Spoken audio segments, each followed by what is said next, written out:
Tonight on the Black Channel, we're going to have a conversation about, do illegals want America to annex their countries? You see a whole bunch of people who spend a whole bunch of time talking, and they're out there in the streets. They are protesting. These are people who are here illegally, not even supposed to be on the soil, have invaded across the borders, risked life and limb. They came from other places that generally you can get to on an airplane. Most of them come from places you can get to on an airplane. And yet they got on the first thing floating to get out. And were willing to risk their lives to do so. And now they're over here and they're wearing the flags of the failed nations that they come from. And I'm saying that because that is anatomically correct. You see, it is the ultimate sign of a failed nation. And I would argue it is the ultimate sign of a failed people. When your nation invites your own citizens to leave. You have the president of Mexico. For years and decades now, they have defended, encouraged, enticed, facilitated their own citizens to leave. If they were an NFL team, they wouldn't be wearing paper bags over their heads. They'd be wearing garbage bags over their heads. This is shameful. What does that say about the flag of the nation you come from when everybody's sitting there and nodding at each other and saying, yeah, we suck. Let's get out of here.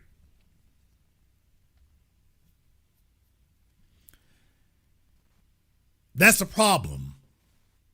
That is a problem because that's like dealing with a fat chick who hasn't dealt with food. That's like dealing with a drug addict who hasn't dealt with their drug issue. Even if they leave the old drug house they were in, if they come to stay with you, did they bring their drug habit with them? They might not have brought the drugs with them, but did they bring their drug habit with them? So I want to have a brutally frank conversation about the annexation of Mexico and the Caribbean. When you take a look at their people who have smuggled and burglarized their way into North America, you have to ask a question. What do those people really want? They want to be Americans. They don't want to be Mexicans. You can be a Mexican. You were born a Mexican in Mexico. You think the best Mexicans are in America? What? What is it about being on American soil that enhances your Mexicanness? That enhances your Haitianness? That enhances your Caribbeanness? Because clearly you felt a lot was lacking and a lot was missing. Then why don't we go ahead and cut to the chase? Why don't we just cut to the chase? If you want to be American so bad that you are willing to lie, cheat, steal, engage in any level of criminality and larceny, then why don't we just go ahead and cut out the middleman? And since you're in the streets demanding Americanness, why don't we just cut to the chase and demand that your home countries become part of North America?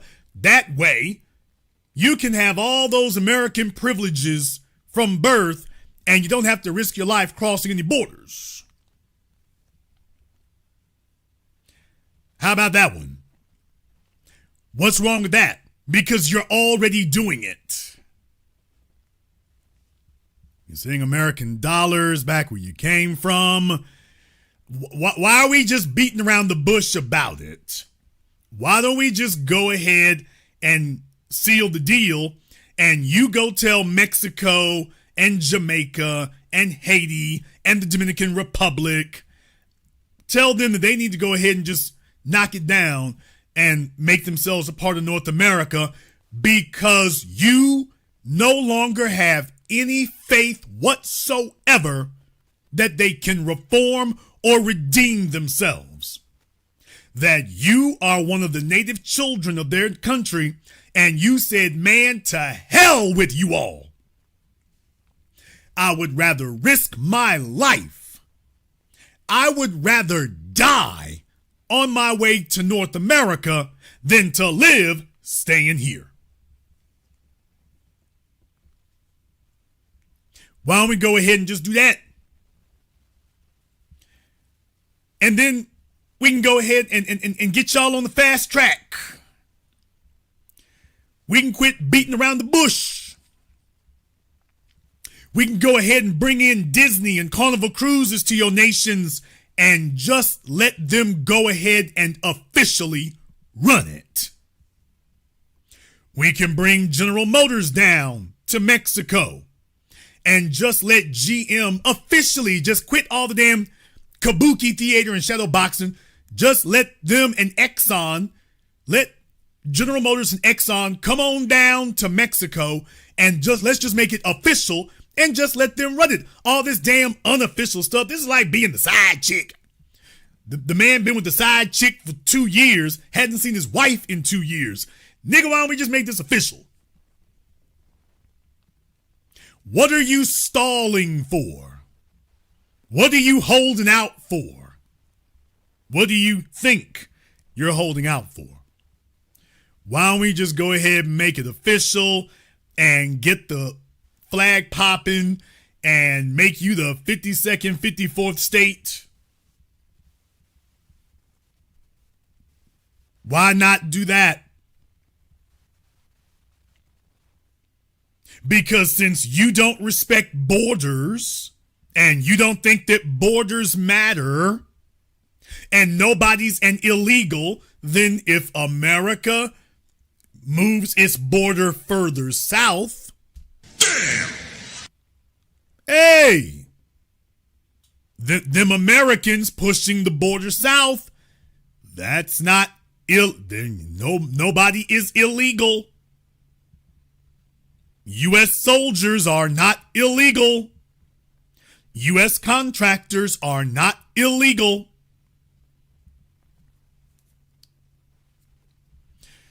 Can you imagine what would happen in Jamaica and the Dominican Republic if you just went ahead and let them have their way and let's just go ahead and make it official?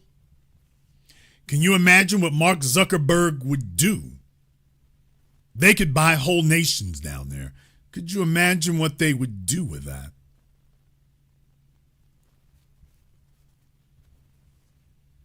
It begs a question. What would Mexico look like if it was actually part of the U.S.? Would those folks still want to leave? I submit to you that a lot of you say, of course they would. There would be a period where you'd have to go in and clear out the riffraff. You would have to go in and clear out the riffraff. But after that's done, it'll work.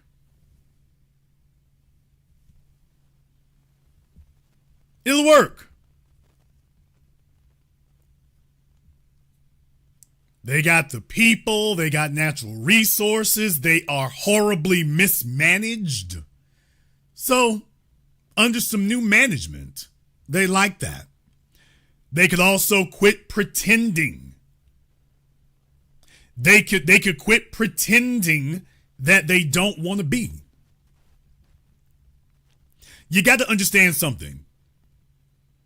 They talk about what is America's strength. You know what America's strength is? America's real strength occurred in the 20th century. America's real strength is a triumph of marketing, a triumph of branding. And heading towards the middle of the 20th century, it was a very, very important thing to have because America figured out a strategy.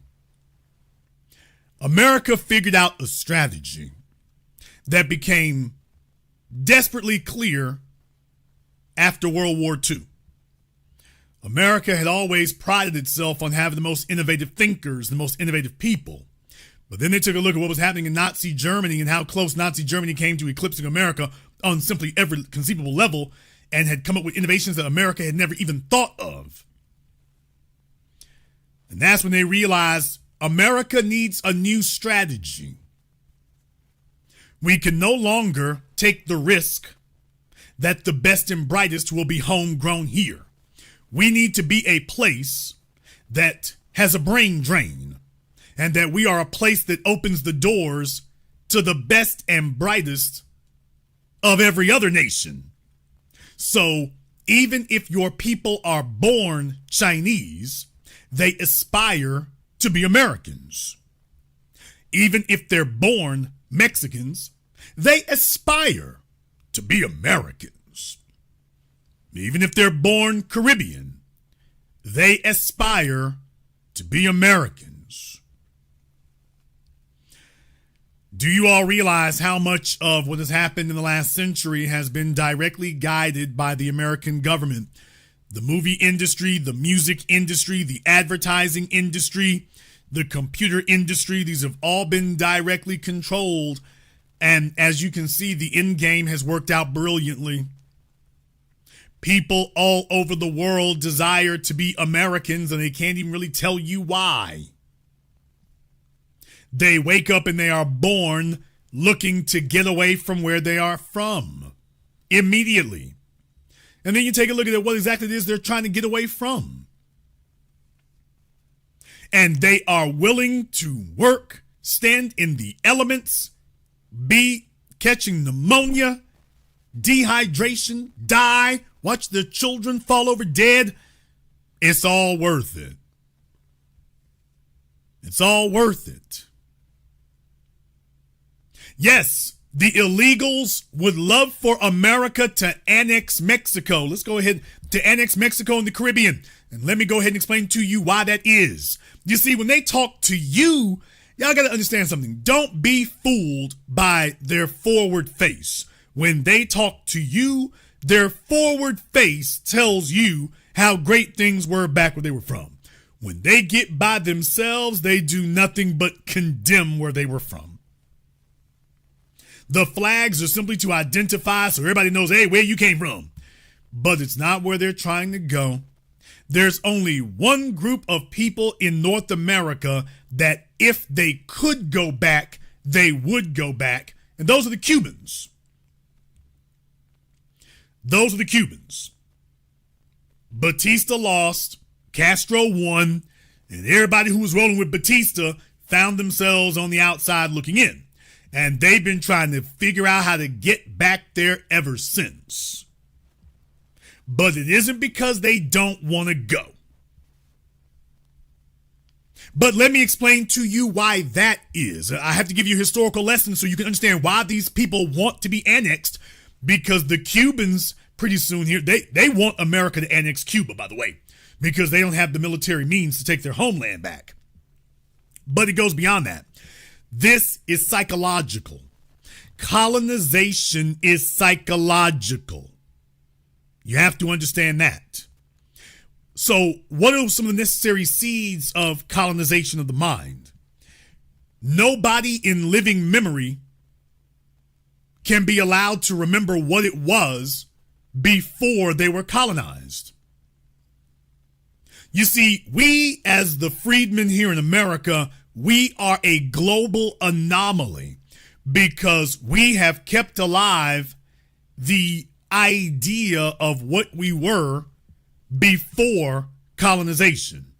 And what we've done since has been a refutation of that. It's been resistant to it.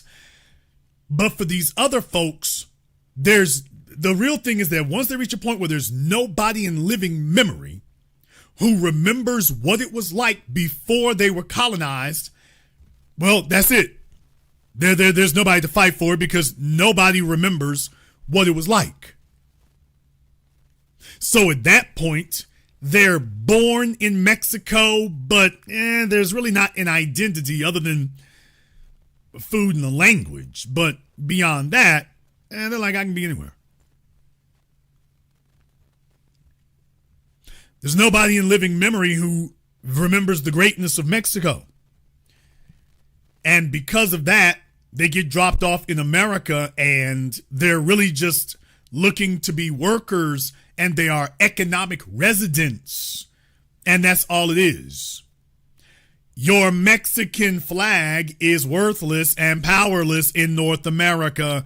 Your Mexican flag only has power in Mexico, but Mexico has no value if the people there do not value it. Your Jamaican flag on your Instagram booty model's bikini doesn't have value.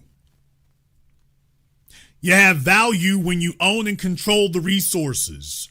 You have value. You have value when you steer the agenda and the narrative, and when you lead the culture. You have value. You don't have value when you're looking to be like someone else. And the greatest sign that you desire to be like someone else is when you already have an identity and you beat feet fast as you can to get there.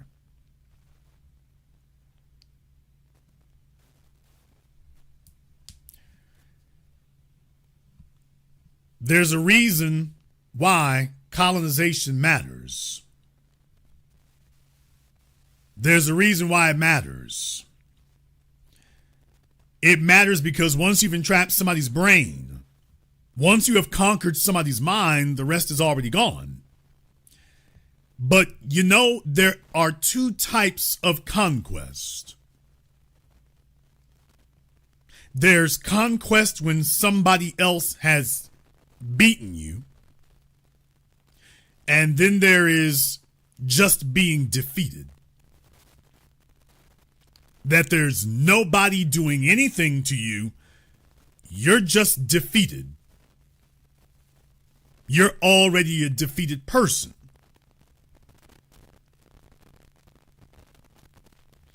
I have warned for years now and going on decades about the backstabbing cultures. People, when we talk about folk not being on code, now I want to say this tonight. We have to talk about being on code. Because the root of the problem is not are you FBA or not. So many people are simple-minded. The issue is not are you FBA or not. The issue is are you on code or not. That's the whole reason for making a distinction. The question is, are you on code? Well, if you're not, you've already been defeated. And our code of conduct resists and rejects defeat. Integrity matters. Integrity is crucial. Being able to stick by your word is crucial and critical and key. One of the things that we noticed was that these folks, I gave it the phrase, these backstabbing cultures, because what I saw decades ago is that these folks have sold each other out where they are. No wonder there's a lack of pride. You cannot be proud of your brothers and your sisters in Mexico and the Caribbean if you know for a fact that they would sell you out for 2 pennies if the opportunity presented itself. You cannot be proud of being from a family that would gleefully exploit you and sell you out if the opportunity presented itself. I know that this is a painful thing to confront, and this is a painful thing to acknowledge, but it's a necessary thing. It is a necessary thing. It's critical and crucial that we acknowledge what the issue is. That's important. It's important for you to understand, because you can't deal with somebody if you don't understand what their mindset is. Without understanding what their mindset is, you don't have a clue. That's the problem. You don't have a clue. You think you're talking to them and they're just telling you what they know you want to hear. But If you're talking about resistance to somebody who's defeated, that's the difference.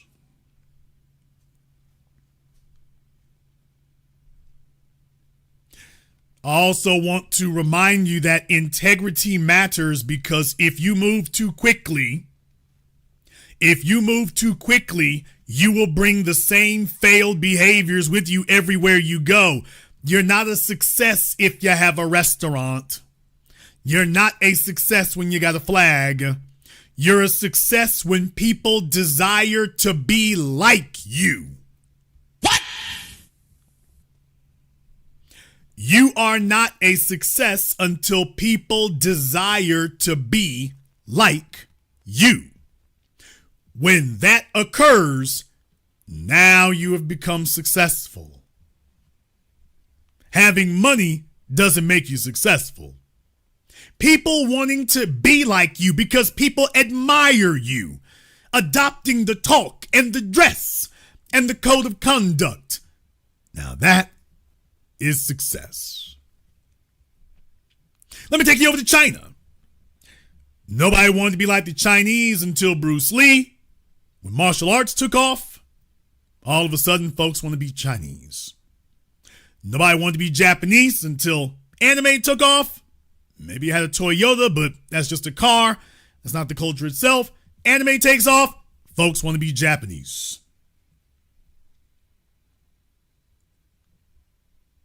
Need I even tell you about FBA culture, period? Need I even tell you how the world has emulated literally everything we have done across the board?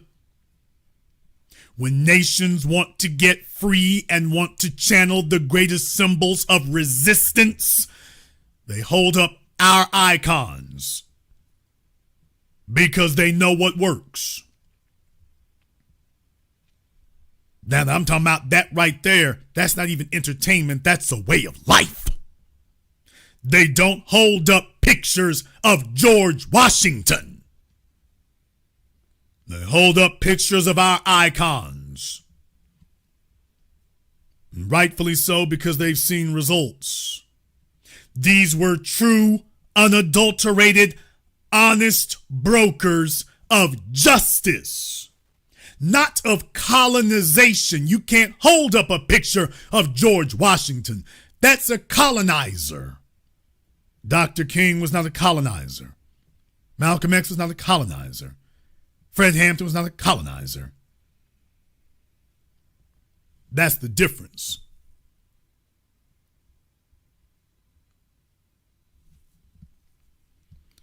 And if you don't have that, it doesn't work. You need something pure to ground yourself to. This is why when they do get ready for resistance, they emulate what we've done, because we had purity of purpose.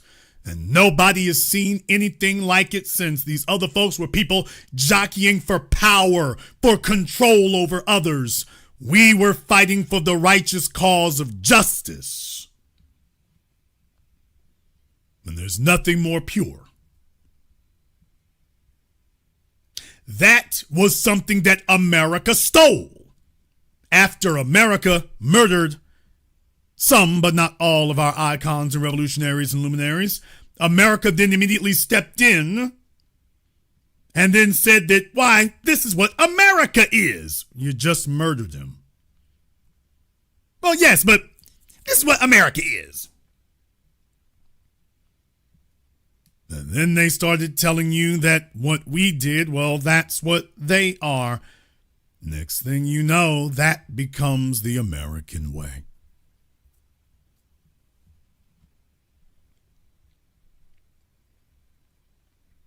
We've never desired to be annexed. We've never asked for that. But these other folks, when you abandon what you have, you desire to be annexed. These other folks would like that. They would like to finally be able to achieve their Anglo dream. They would like to finally have access to that. The Jamaicans have had this schizophrenic mindset. And yes, that even pervaded to Garvey himself. I have to speak on this. Marcus Garvey. I will tonight, I have to acknowledge the whole story. It is not enough to simply say that Marcus Garvey could not get Pan-Africanism to take root in Jamaica. It is not enough to simply say that because he could not get it to take root in Jamaica, he came to North America, where we, the emissaries of Pan-Africanism, were fertile soil that was already there. He didn't create it here. It was already there. But we need to talk about what happened when Garvey was deported. He was deported back to Jamaica. And of course, if you don't know the rest of the story, when Garvey got back to Jamaica, it was second verse, same as the first. They were not making things move. They were not making things pop. They were not moving on code. It wasn't happening. He found the exact same defeated state that he left. He found the exact same defeated state that he had left.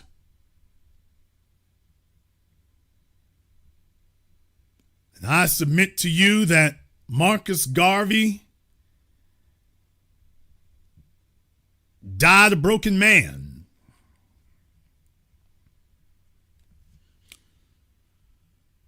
And that he was not broken by white supremacy.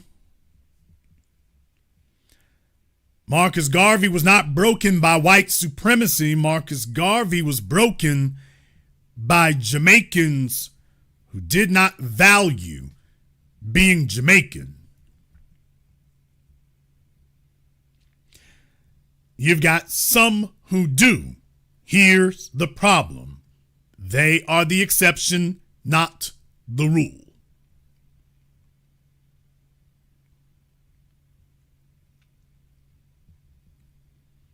I have to have a brutal moment of honesty with you here when we do talk about Marcus Mosiah Garvey. That the people of Jamaica desired to be British subjects and still do to this day. We've covered that since the dying of Queen Elizabeth II. We've covered that. Marcus Garvey, when he saw that, had a moment of asking, what was he fighting for? Who was he fighting for?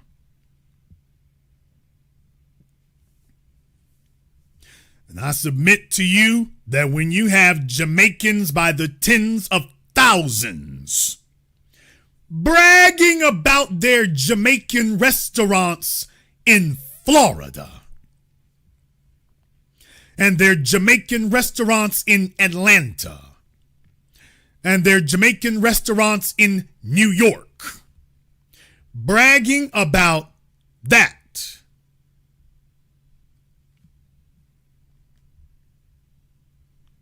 and not a word of bragging about what they've done in Jamaica. Do you not understand? That is a damning commentary on Jamaica.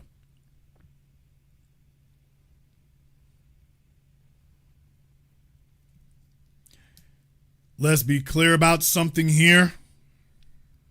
And I say this respectfully, but we have to have some tough love about this.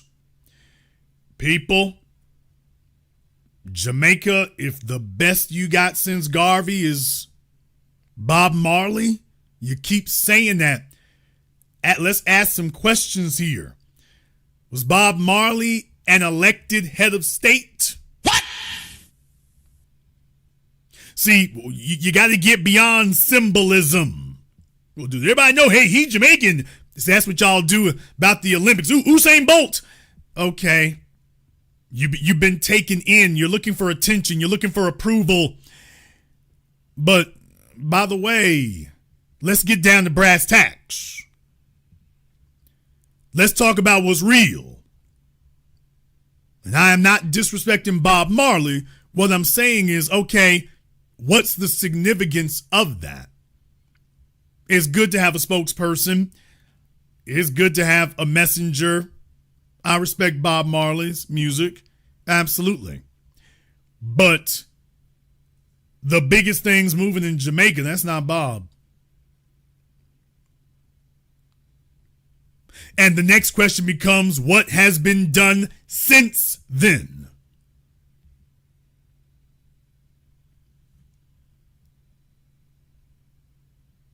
What has been done since then? In the chat room, some of y'all are trying to say it. Let me go ahead and actually articulate it for you. Jamaica did not make Marcus Mosiah Garvey an icon. We did. Right here, North America. He was of our code, if not of our lineage. We made Marcus Garvey an icon. We resurrected his image and put it on a pedestal because Jamaica didn't.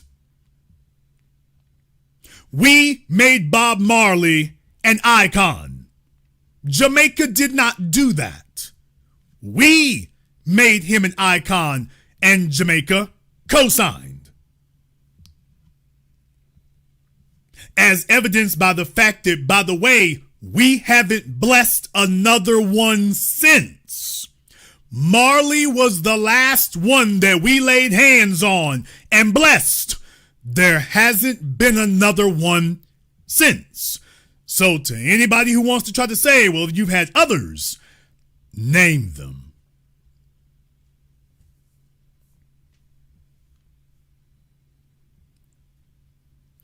If that was the spirit, then you would see it from sea to shining sea. You do not see that. Jamaica has its resort areas, and then if you venture outside of it, welcome to reality. I'm also going to say something else that you will find to be highly antagonistic, but it's the damn truth. China, Asia, after they saw what the Europeans did in the Opium Wars, how they weaponized drugs to destroy their people, they have had a policy of capital punishment.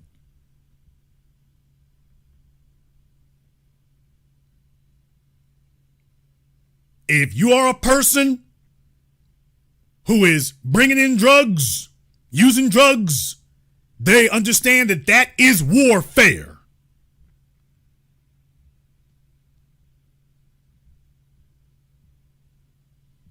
That's warfare. And they treat it as such. Jamaica didn't get the memo.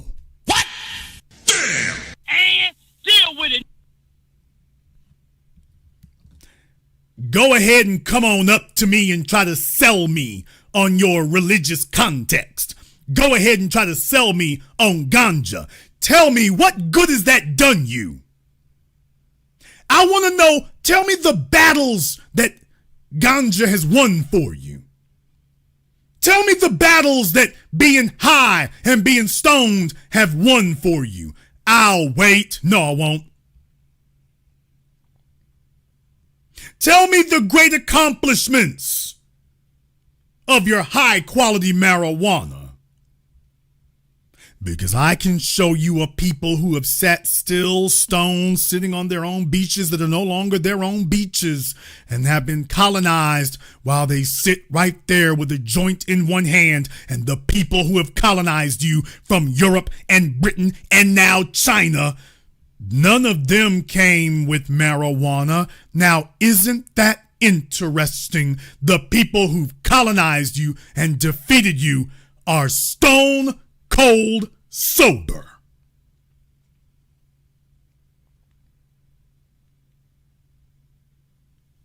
Now, isn't that interesting?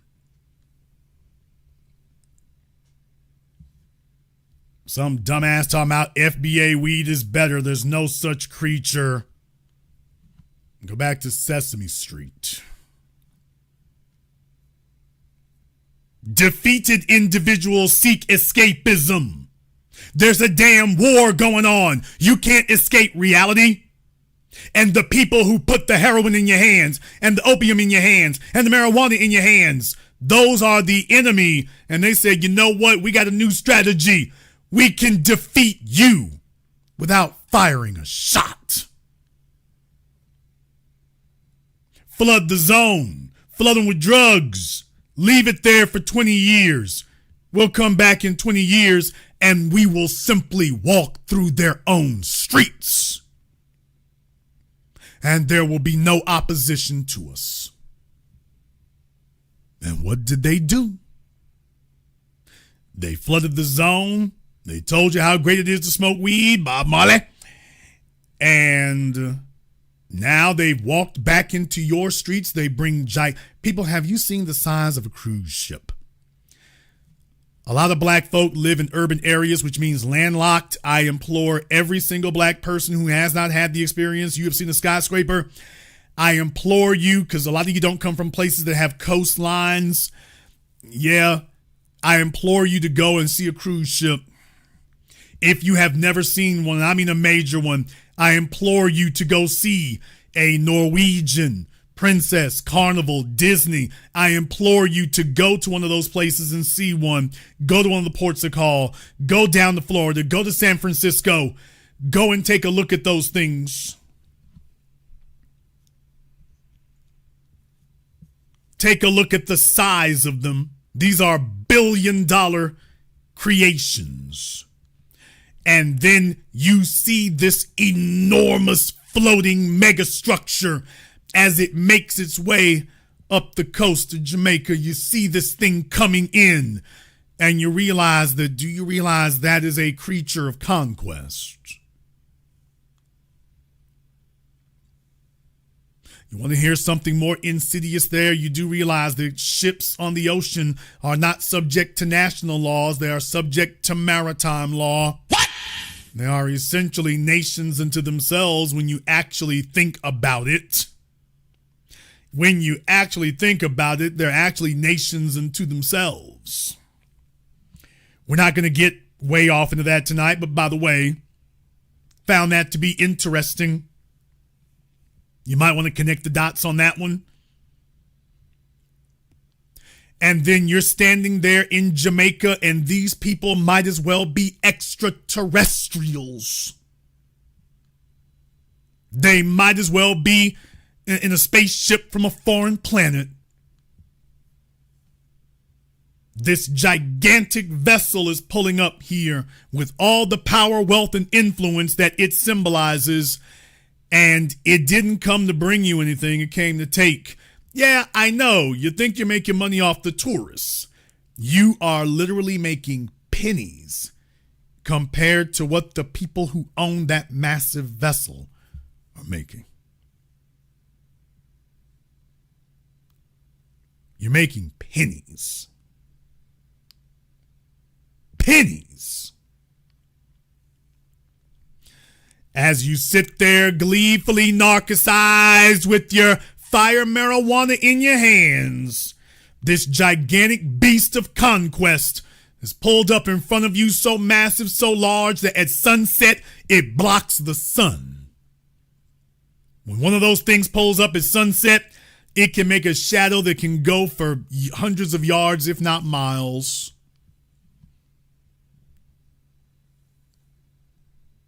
And you're sitting there trying to regale me about how strong you are.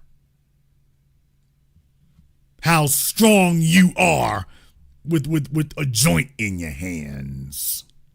You sound like some unemployed jackass standing in the middle of the living room floor in his drawers, telling his family he's the boss. What a joke. Not a funny one.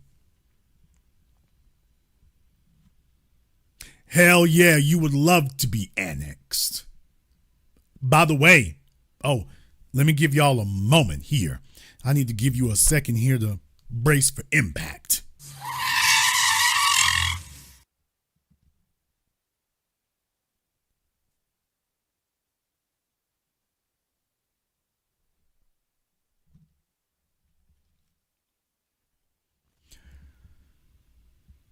there's a whole bunch of people who you tell yourselves right now, that fella wrong. He don't know what he talking about. Don't be listening to folk on the internet. These niggas say anything right there. Don't nobody believe him. Oh, really? Try this one on for size. Go find the people who say that they would not like for America to annex Mexico and the Caribbean and Northern Africa. Go find the people who say that. Those are all going to be men talking garbage because your women can't wait to be annexed. And deal with it, nigga.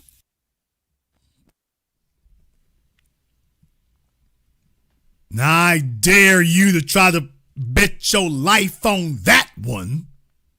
Your daughters can't wait to have a free open lane to Americanness. Oh, you don't want to put that up to a vote because you already know what it's gonna be. Your daughters would sign the papers to annex themselves without thinking. They do it without thinking.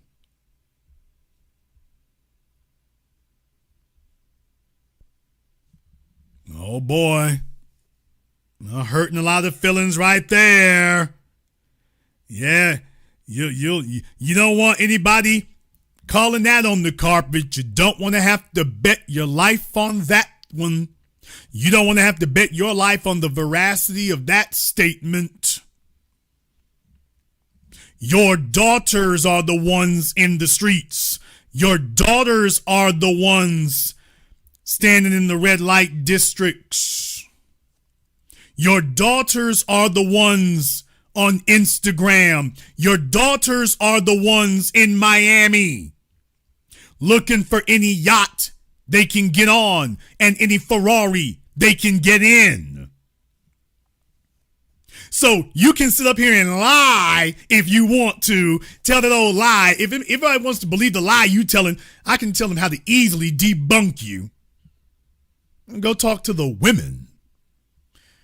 You think the women of Jamaica in a national referendum would turn down the opportunity to become citizens of Miami, citizens of Atlanta, citizens of New York? You think they're going to stop for a moment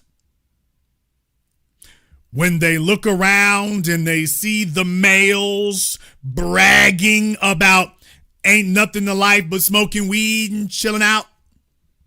You think they wouldn't sell that out in a heartbeat? Because they already are. Oh, yeah, I'm just saying, why don't we just go ahead and bring it on out in the open? Let's just quit playing behind the scenes. Let's just go ahead and bring it on out in the open.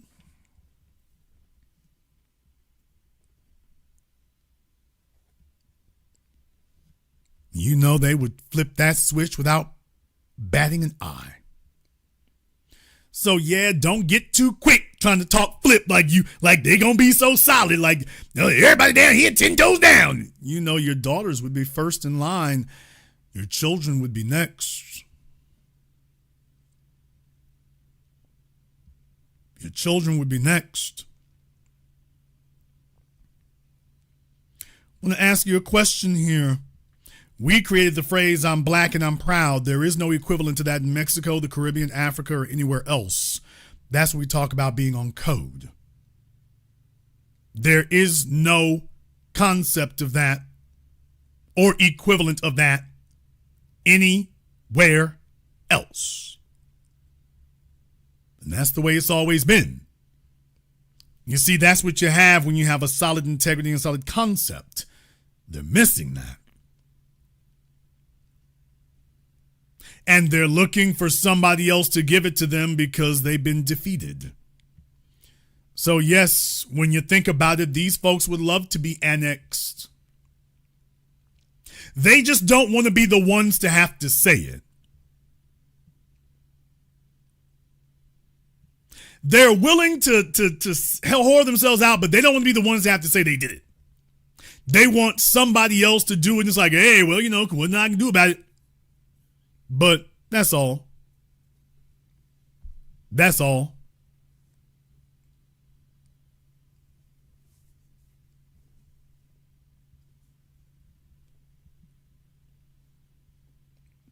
Viva la Raza is not a personal affirmation. That's a slogan. Damn! I was waiting for somebody to say that. Viva la Raza is not a personal affirmation.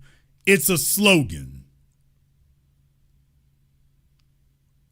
But Jason, what do you mean? Take a look at the Pledge of Allegiance of the United States. I pledge my allegiance to the United States of America.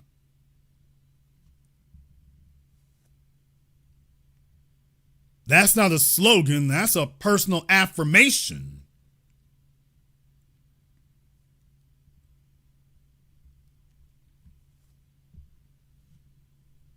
Viva la Raza is not a personal affirmation, it's a slogan.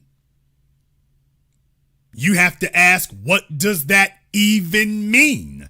And it can mean anything that the person saying it says that it means. It's vague. You think it's referencing something specific, but the context is vague. I'm black and I'm proud. Oh, there's no vagueness there. Might sound a little jingoistic, okay. But it was meant to be very clear and concise. It's not open to interpretation. Anyone who understands English can clearly understand the context and what it means. It's not something to be interpreted. It is something to be accepted. These other things are open to interpretation.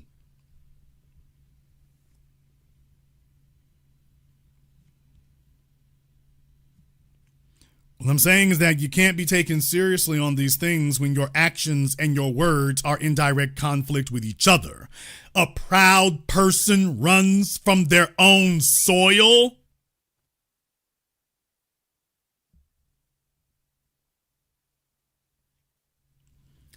I have to talk about some painful artifacts here.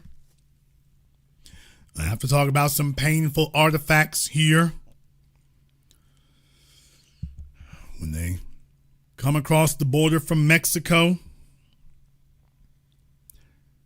they're sending their children unaccompanied.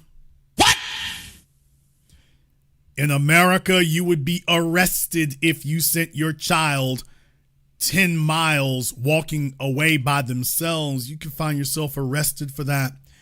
They're sending their children by the hundreds of thousands, unaccompanied by an adult, by themselves. I don't believe you love your children when you do that. I don't believe you. Don't tell me you love your kids and that's what you're doing. I don't believe you. You've abandoned your children. I don't believe you.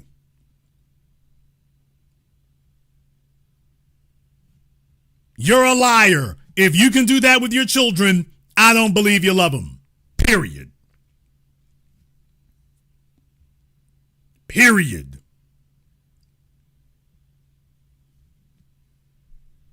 I do not believe that you love your family when you abandon them. I don't believe you. Not at all. So don't try to sell that lie.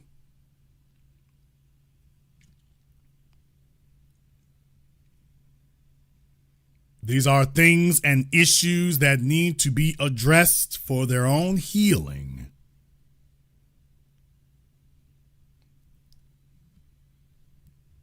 When you're talking about backstabbing cultures, when the culture has accepted a religion and a practice of backstabbing, you have children who are stabbed in the back by their parents, and they in turn become parents who stab the children in the back, and on the cycle goes. Let me ask you, what has Jamaica done for Jamaicans?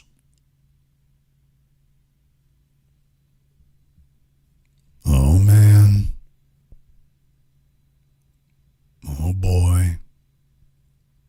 See, folks, we can get right down to it, right down to brass tacks. We can cut through all the bull jive. Just ask the right question. What has Jamaica done for Jamaicans? Okay, if you want to say you're good about that, what has Jamaica done for Jamaicans?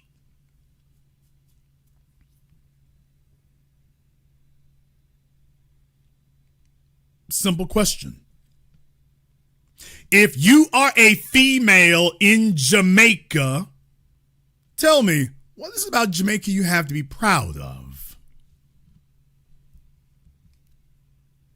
I'm going to go ahead and open up the Zoom, and Troy there in the chat room, he'll have an opportunity to go ahead and give us a call. But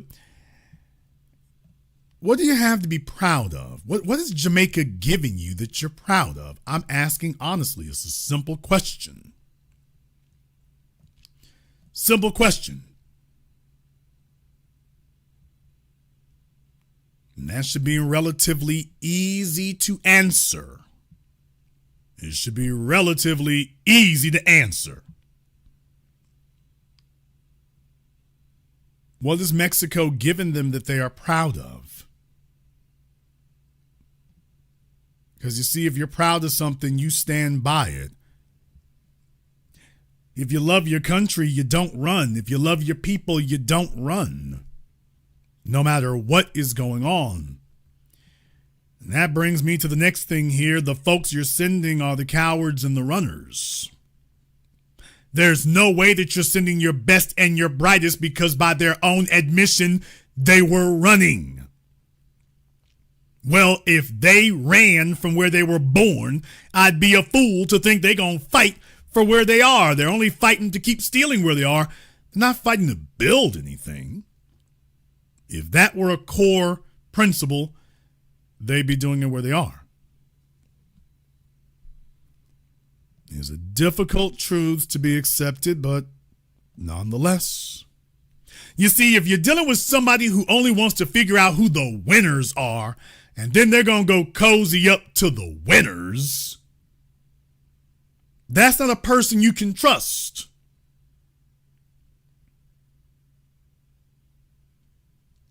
How do you trust somebody who's chasing whoever they think the winners are?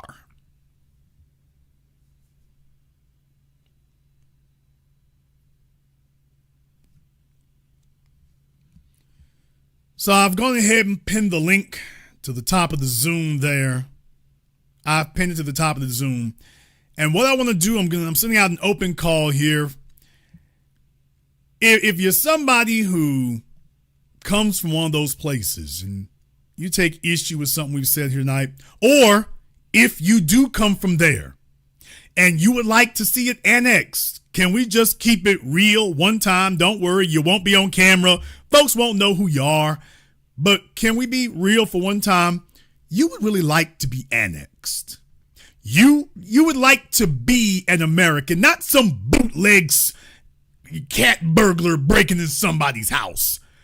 You'd actually like to have the real thing. You'd actually like to have that star and that certification that you actually got the genuine. You don't have that bootleg Dooney and Burke anymore. You don't have that bootleg knockoff Louis Vuitton bag. You actually have the real thing now. Can we keep it honest that that's what you're really looking for? You're really looking for that genuine Prada. You don't want that fake bootleg one anymore.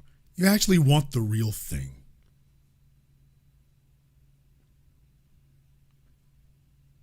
Can you be honest and say that the only thing, you wish they'd go ahead and just annex and get it over with so it would make your life a lot easier? Make things a whole lot easier. In the chat room, Godfrey. Let's go ahead and get Godfrey up here on Zoom. Also, very glad you said that. We're going to give you an opportunity to articulate that for all of us here tonight. So you'll have a chance to go ahead and weigh in on that. In the meantime, I want to thank everyone who's contributed to tonight's program on PayPal, Super Chat, Venmo. Shout out to my man, Mr. Richburg. Thank you very much for your support tonight. We appreciate that. To Keenan, thank you very much. Cyberdyne, I see you over there. We appreciate that. Bruce Warren, He's been giving out memberships as well. Thank you very much for your support. And to everyone else out there, Marie, thank you. We're going to go ahead and take a very brief commercial, non-commercial break. When I come back, I'm going to take your calls. We are discussing with all these illegals who are fighting and yelling in the streets of America that smuggled and broke their way into a foreign country and are demanding to stay there.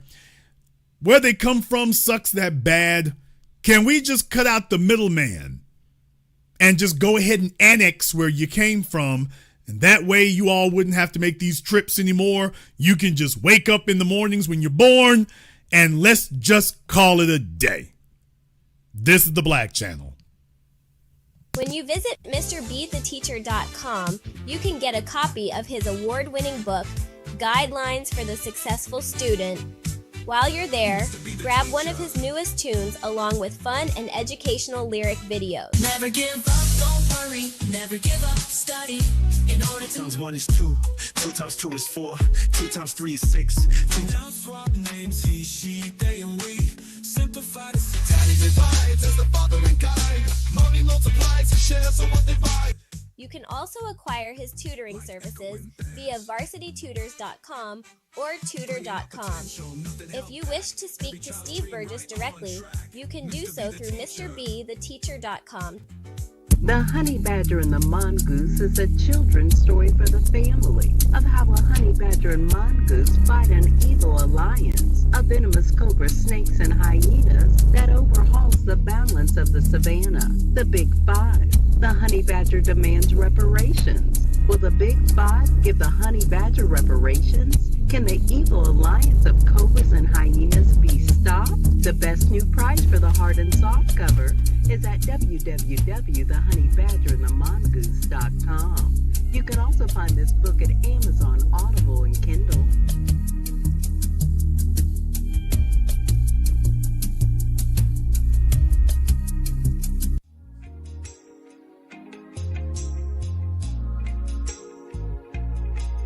Order yours today to experience all the benefits of Ash Kickin' Body Butter.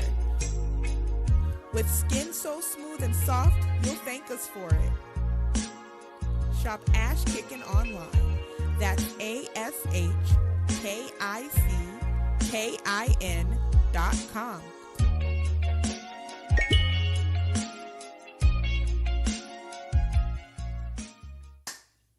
Hi, this is Brenda Starr, creator of Poetry with a Purpose and author of the book Pressed But Not Crushed. Pressed But Not Crushed is an anthology of political poems that address current and historical issues in American descendants of slave population and African American population. The book describes slavery and its residuals, Jim Crow segregation, social depredation, and other relevant issues to American descendants of slaves and African Americans, including the current political climate that does not address our issues. This is the Black Channel. I am your host, your brother, your humble servant, the Black Authority. Very glad to be with you all here this evening. And we are having a discussion about, should America just annex Mexico, the Caribbean, Northern Africa, all these places where the illegal aliens are coming from and are fighting in the streets and so determined to be a part of North America that they're claiming it, even though you're there illegally, like you're standing in somebody else's house and claiming you can be a member of their family. And if it means that much to them in these numbers where you have tens of millions, then why don't we just go ahead and make it official? Annex where you came from so we can just save you all the trip. Or would that require you to face up to a reality so brutal, so absolutely devastating that you can't stand to look at it, that you would have to just actually finally concede, yeah, we're defeated, we're beat, it sucks where we come from, and yeah, we're looking for something better. It would be a whole lot better if you did that. Just saying. Let me go ahead and jump over here on Zoom right quick. Okay, we got Brother Elijah up here on Zoom. Brother Elijah, what's on your mind? Hey, B1 Big Brother Jason. Hey, brother, what you said to me hit home and everything like that because you remember when I was traveling around different countries and I was still calling into the program and everything like that.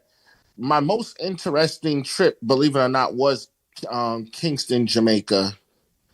And I got to sit down and talk with them, and their mindset over there is, as quiet as it's kept, them in Guyana, they're a little similar. Like they really have it in them that they really want to come to America. I'll never forget. I was sitting next to a Jamaican woman. She was talking about her niece is going to become a nurse, and the woman said her niece is down. She don't want to stay in Jamaica no more. She wants to be a nurse in America. And then you said something about backstabbing cultures. Nothing showed that more when I was sitting down there. And you was and I thought of you. The woman told me a lot of them, a lot of the Caribbean brothers and sisters, when they reach soil here in America, they don't send for their people or send money back home like that. They don't. Okay, it's kind of one of those, I got mine, you got to get yours. They leave there and they never look back, or they just come there for a vacation. They don't try to help their brother and sister come up over there. And then you ask the question, what is there? So what has Jamaica ever done for Jamaican? I answered, respectfully, the Jamaican government sold their people's birthright out to the Chinese. It can't be denied. Look at their airport, very nice airport. Look at the road to and from the airport and everything like that. That's all built by the Chinese via the Jamaican people's tax dollars. But I could please educate me, brother. What you have is a lack of cohesion, culture, and national purpose. Your national purpose cannot be Bob Marley and smoking some weed. Yes, sir. They ain't gonna make it. It's not gonna make it. And furthermore, Jamaicans got it in their mind. Jamaicans accepted the idea of being British nationals. Yes, sir. So this is why we can't have this conversation at the depth we need to. But my folks over there in the UK, plenty of Jamaicans, first order of business is get there. Yes, sir. First order of business, Northern Africa and Jamaica. You got probably the largest influx of folks leaving Jamaica and go to Britain because, we're members of the Commonwealth. Yes, sir. So the idea of resisting that, it's like, okay, you can resist it, but you would have to give up the status symbol of saying that you're a member of the Commonwealth. Yes, sir. Now that would be, can you imagine what the problem is right there? It's like, okay, you'd have to just have something all of itself, all by itself. And I submit to you that outside of some track and field events, they did an inventory of what they could be proud of, and they didn't find very much. So that's why whenever track and field shows up, if they got somebody who can come in fifth place, all of a sudden they ignite, and every other day, every other year of the decade, there's no word said. Yes, sir. So what you said about they don't send remittances, folks can miss me about world music and all that, because the bottom line is you're dealing with supposedly, these are nations. These are not cities in a white nation. These are black people in a black nation. Yes, sir. And you got some who get it, but the rank and file average person does not. Simple as that. And yes, they would rather have Asians come over and invest, because the truth of the matter is they don't see the value in it. Somebody else sees value in Jamaica that they don't see. They see Jamaica as a place to go hit the beach and smoke some weed. These other folk are like, this could be an international hub. This could be an international powerhouse. Did you all know that they're expanding Monaco? What? No. For those of you who didn't know that. They're expanding Monaco. Now, Monaco is only the size of Central Park. We covered that on the program here a year or two ago. They're expanding it. Think about that for a few moments. Think about that for just a few moments. Monaco sees itself that way. Jamaica does not see itself that way. And what I'm saying is until you get serious, nothing will change. But the problem with that is nobody wants to admit that's what they really want. So when you start playing kabuki theater and shadowboxing, everybody starts lying to themselves until somebody shows up with a real agenda. Then everybody scatters. And that's a hell of a spot for you to be in when you find out it's not real. Thank you very much for giving us a call now. We appreciate that. Let me go ahead and see if I can get Kevin up here on Zoom. Let me get Kevin up here on Zoom for me here. Now, everyone here who's on Zoom, make sure you have your camera and your microphone turned on. You will not be on YouTube. The folks on YouTube will not see you. But just to make sure we don't have any trolling issues, just make sure we have a real person with no trolling issues. Make sure you have your camera and your microphone turned on for us here. Kevin, I'll give you 2 more seconds to go ahead and get that resolved for us here. If we don't see you, we're going to go ahead and move on. We got a bunch of folk in line. All right, Kevin, what's on your mind? Yes, sir. So, thank you so much for having me on. First and foremost, B1. I'm a first-generation Jamaican. I just want to say everything. Where you living at? Maryland. Okay, you're Maryland? Yes, sir. In PG County? Mocha. Okay. What's on your mind? Yes, sir. So just wanted to first and foremost say everything that you said, 100% true. I've been, in the last few years, I've talked about a lot of this stuff with my family members, and I didn't realize how anti-Black the culture was until I had those conversations with them. It's been tough. And any Jamaican that wants to go against what you're saying or, say that's lies, it's not. What exactly did they say that leads you to that conclusion? So first and foremost, they have a saying, out of many, there is one. Right? Now, it sounds cool. Now, are you saying for America's e pluribus unum, or are you saying Jamaicans say that? Jamaicans. Okay.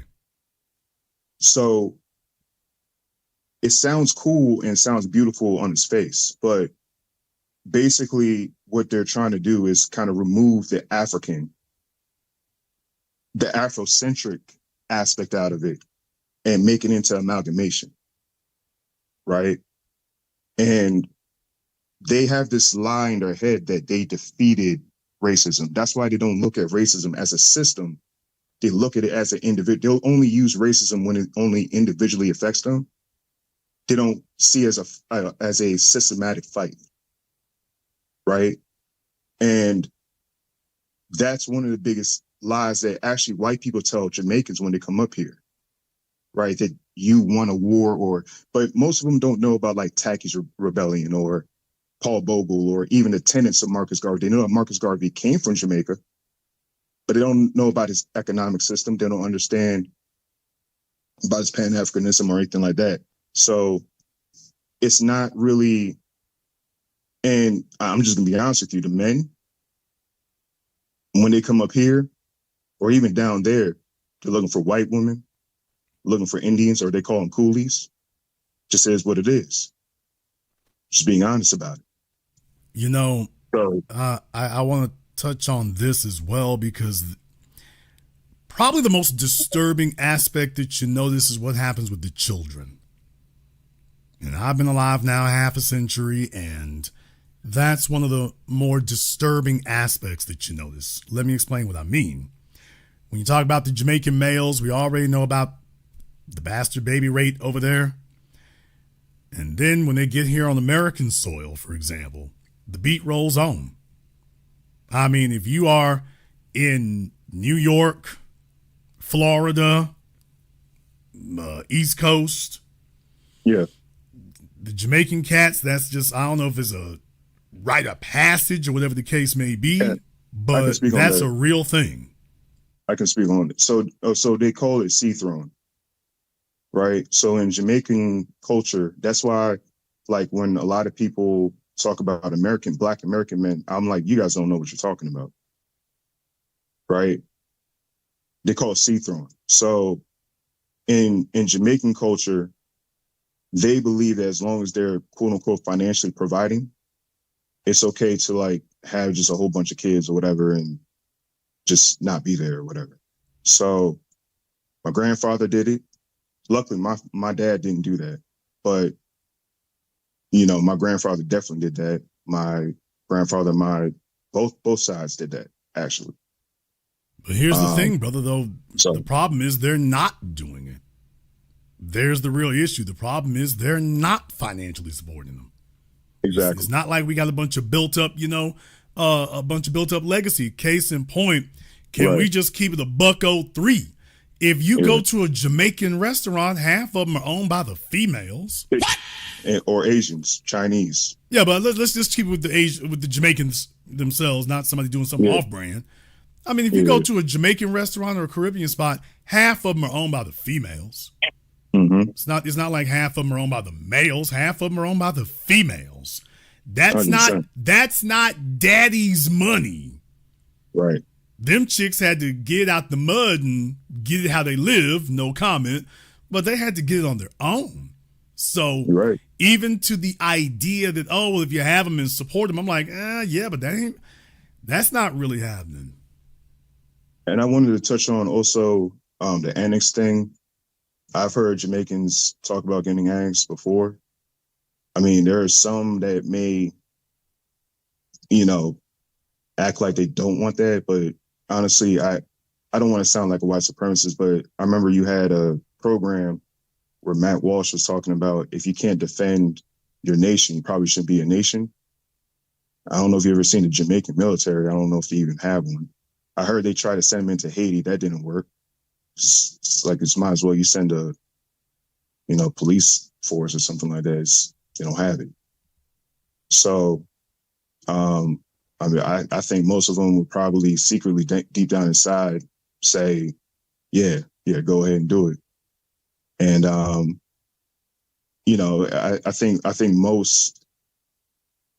think when they talk about the culture aspect of it too, they might push back on that. But what I would say is a lot of the world, they don't imitate Jamaican culture. They imitate Rastafarian culture. Right. So and quiet as it kept, a lot of Jamaicans resent Rastafarian culture because when they come up here, they want to simulate themselves into whiteness, right? So Rastafarian culture is a big monkey wrench into that because when they hear Jamaican, they think of Bob Marley, they think of weed, they think of... Yeah, I mean, so-called Rastafarian culture has really been, we just keep it a buck, it's been mutated. So it's more, to be totally honest, it's more like a music genre than an actual religion or cultural system. If you just take a look at the way it's executed, they treat it, it's really more regarded as like a music genre or an entertainment genre. Right. I mean, it's been bastardized. I mean, if you want to get true Rastafarian culture, you would have to go into the hills of Jamaica, or you have to go to, I think it's called Shashamane in Ethiopia, where they kind of, gave them their own little spot. But outside of that, I mean, it's kind of empty words, right? But it's not really emulating. People don't want to emulate Jamaicans per se. It's Rastafarian culture, what they're emulating, right? And I mean, even in Jamaica, I don't know if you've seen the videos of when Queen Elizabeth, when she was alive, that demon, when she was alive, when she would go down there and they would be lined up on the streets. Have you ever seen that? Brother, I did the whole program about it when she died, so I did that. Yeah. So, I mean, there's a whole thing with that. I've heard Jamaicans call Britain the motherland. So and still do. There's the whole point I was making. That when you want to know if you go to Britain, hella Jamaicans over there, hella Caribbeans, but hella Jamaicans over there specifically. It's not accidental. Thank you very much for giving us a call tonight. We appreciate that. Good insight on that. Good insight. Let me go ahead and see if I can get Dab up here on Zoom. I got a bunch of folk up here on the line on Zoom, so let me go ahead and get Dab up here. All right, Dab, what's on your mind? Hey, what's up, Jason? How you doing, man? Okay, brother. What's on your mind? All right. This is a bellwether broadcast. This reminds me of the one you did around last year you were talking about the various countries' GDPs or whatnot. You blew my mind tonight though when you brought up annexation because I feel like white supremacy loves playing a cruel joke because I feel like as soon as the immigration laws were passed here in the U.S. and I'm saying here because I'm currently in North Carolina. I was born in Trinidad. I don't like considering myself a Trinidadian, but I was born in Trinidad. But when the immigration laws were passed here in the U.S. and the floodgates were open, I feel like what's happening right now in the Caribbean with respect to weed and music and all of that stuff is the same thing that kind of occurred here with cigarettes and malt liquor and flooding the black populated cities and towns with with poisonous drugs and whatnot. I feel like that's what's taking place on a global scale with respect to Trinidad, Jamaica, and whatnot. And that's what I see occurring there. What has Trinidad given me? Maladaptive coping skills or coping mechanisms. Sorry, and just symbolic gestures.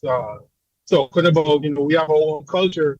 I mean, music is it sounds good, but I mean, it's when you listen to what's being talked about, it's degenerate. I mean, that's just what it is. So, and then you look at I look at from because I'm an '80s baby, so I remember just being a young child, being in church, and seeing this white man coming to church, coming from the States, and he's like, "Oh yeah, that's an evangelist." So in my mind, evangelism just kind of, came down to the Caribbean just to kind of soften the landscape, so that white men could come down there and just kind of run amok. So when you talk about for example, you talk about Jamaica, I was there for 80 days. I was actually there when the quote unquote queen died, and they had a day of mourning. You know what I mean? So I drove around the island. I saw the local beaches that locals can't enjoy anymore. I saw the derelict ghettos and shacks that are right next to these multi-million-dollar hotels. I saw the highways that are built and maintained by the Chinese. I mean, you see all of that stuff. And then I could talk about my birthplace, Trinidad, in the 70s and in the 80s when the U.S. built up those forts down there. As a matter of fact, it was way before that. They built up those forts down there, built up the roads. So they pretty much kind of put their stamps on various, English-speaking islands so that they could come back up, I guess around now and, even proceed with annexation. So in my mind, annexation has been in the works for a long time, just through the use of, setting up resources there, making sure that the media is streaming there, making sure that they teach us that, hey, Black Americans are lazy, they don't want to do anything. I learned from you, Jason, that Black Americans built the country. I found out about Stokely Carmichael from you. I learned about Marcus Garvey, the true Marcus Garvey. Now when they talk about the music, from you. And so that's pretty much my story, but that's my understanding of what's being said tonight. And when it comes to annexation, I dare say it's been in the works ever since civil rights occurred here in the U.S. Thank you very much for giving us a call tonight. We appreciate that. Yeah, if you did a poll, you might have most of the folks claim they don't want it, but follow people's actions, not their words. When you look at their actions and not their words, what do you see? I submit to you, you see something very, very clear. All right, let me go ahead and get Gene up here on Zoom. Gene, what's on your mind? How you doing, brother? I don't understand how a bunch of people that's so proud of where they come from will fight this hard to never return to it. Why don't they stop acting like a bunch of spoiled fucking brats and go home to that filth that they call home and fix it up instead of sitting up here whining and complaining, accept that the undeserved paid vacation is over and go back to the country you're so proud of and begin to work on something to be proud of. That's it, brother. Thank you very much for giving us a call. I submit to you the people who are proud are the ones who stayed. The ones who are up here making noise and jumping around, they don't have anything to go back to. What? Folks, the people who are up here who fighting to stay, they fled, they ran. The people from back in their home country know they did. They don't have anything to go back to. It's not so much that they're proud to be here, that they're happy to be here. They burned all their bridges. They were not stand-up people where they're from. They burned all their bridges. They don't have anything to go back to. That's how badly they messed up. They don't even have anything to go back to where they came from. So throw the kids around, lie, cheat, steal, hoe yourself out, hit the track, whatever you got to do, because they don't have anything to return to. They already gave it all up. And everyone from there knows who it is. Think about it for a few moments. I mean, if you're a soap opera star in Mexico or whatever, you can't be a soap opera star on the run. You could be one there who stands for the people, but you can't get respect on the run. Let me go ahead and get Ralston here on Zoom. Ralston, turn off your speakers. Okay. Hi, brother Jason. How are you? What's on your mind? So I'm calling in from Canada. I'm the son of a Jamaican. Which part of Canada? Toronto, Quebec? Toronto. Okay, go ahead. So my father is from Jamaica, and my mother's mother is from Guyana, and my mother's father is Jamaican. And you were talking about like cultural identity and the heroes, right? You're talking about Marcus Garvey. You talked about Bob Marley. I mentioned Bob Marley in the chat earlier. And in one thing, I always thought about Latin America and the Caribbean. I'm going to speak for the Latino brothers and sisters. Is that one thing Caribbean people don't really have, fortunately, is the lack of knowing their history. And we, of course, Marcus Garvey and Bob Marley are the two most popular Jamaicans, but because Black Americans made them popular. But many people don't realize that Jamaican people had Queen Nanny of the Maroons, a woman that fought off the British and so many others. But the thing is, it's because of white supremacy and self-hate. And that's the thing about the Caribbean and my people in Latin America and the Caribbean have is this self-hate and this lack of wanting to know the history, because they want to be accepted by European society. And as other Jamaican people, Caribbean people mentioned, that people cried over when Queen Elizabeth died, right? And of course, there's Jamaican people in England.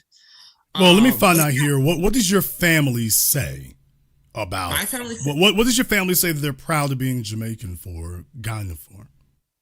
So the only thing, I guess, in terms of particularly my grandfather, my mother's father, is that the one thing about being proud of Jamaican, I guess, is. No, I mean, what does he say? He says one thing he's proud is the Africanness of Jamaica. That's what he says.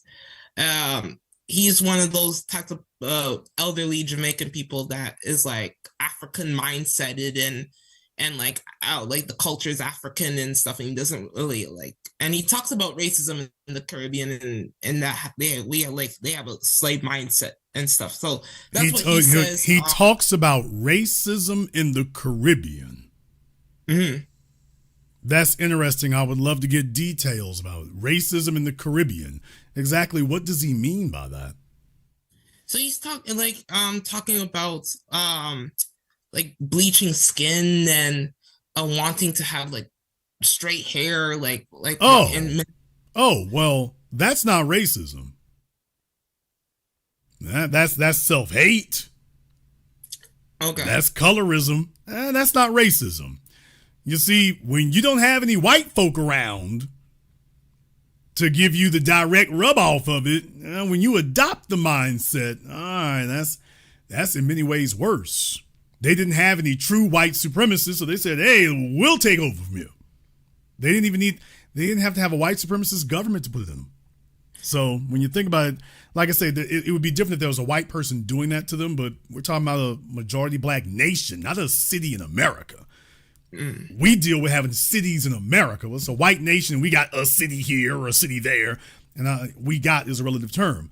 But when you're talking about a Jamaica or Trinidad and Tobago or Turks and Caicos or Haiti or Dominican Republic, when you're talking about that, it's like, you don't have an appreciable white population to impose that on you. If you go to the person at the top of the government, you don't have a white population to force that on you. So if it's there, that came from the bottom up. Yeah, and what else you were talking about? You talked about people were mentioning about the immigration stuff and how one of the people, the first person that came, how he said that when Jamaican people go to the States and don't contact their relatives. Well, I live in Canada. I don't live in the States. I have relatives in the States, but most of my family came here. I can only speak to Canada. My relatives actually, my grandmother, when she came from Guyana, the first person that she invited to come over to Canada was my great grandmother. So she went to Canada, and then she wanted to bring the rest of the family over. Yeah, and my father's mother, my grandmother, was the first one to come to Canada, and that's how many of my relatives came to Canada and came to this country, Canada. That's how I'm here. So, but in the process, what's lost when you do that? That's the question that they're not asking. And I want to address that too, because I've been dealing with this honestly for a couple of months now. I was thinking to myself a couple 10 times. It's like, as I look at my family, of course I'm not trying to diss on my family here, but when I look at my family, I'm looking at like the cultural aspects of the Caribbean. Like in the Caribbean, we have like rice and peas, ackee and saltfish and stuff like that. But over time, as many of my cousins were born here, there seems to be a lack of cultural appreciation, and the more my family gets more and more assimilated, I'm like, there's no much Caribbean things to talk about. If anything, I'll argue this. I'm kind of the only one that kind of wants to keep hold of the Caribbean traditions, even though I was born in Canada. Unlike my other cousins, I can't really speak for them. They're maybe proud that their relatives, that our foreparents came from the Caribbean, but here's the issue. Here's the issue. What you said right there, and I want you to recognize this. I want you to recognize this. When you have a situation where we're asking you what it is exactly that you value, and you said, well, I'm the only person who seems to value that here and try to keep the Caribbean traditions alive here. Do you recognize the contradiction in that? A little bit. Okay, well, then I got into this in the beginning of the program, so let me go ahead and articulate this again. Okay. So think about that for a few moments. The best place to be Caribbean is in Canada. What? I see what you're saying. The best place to be Caribbean isn't in the Caribbean. Think about the logical fallacy there, the logical contradiction, that the best place to exercise being a Caribbean is in Canada.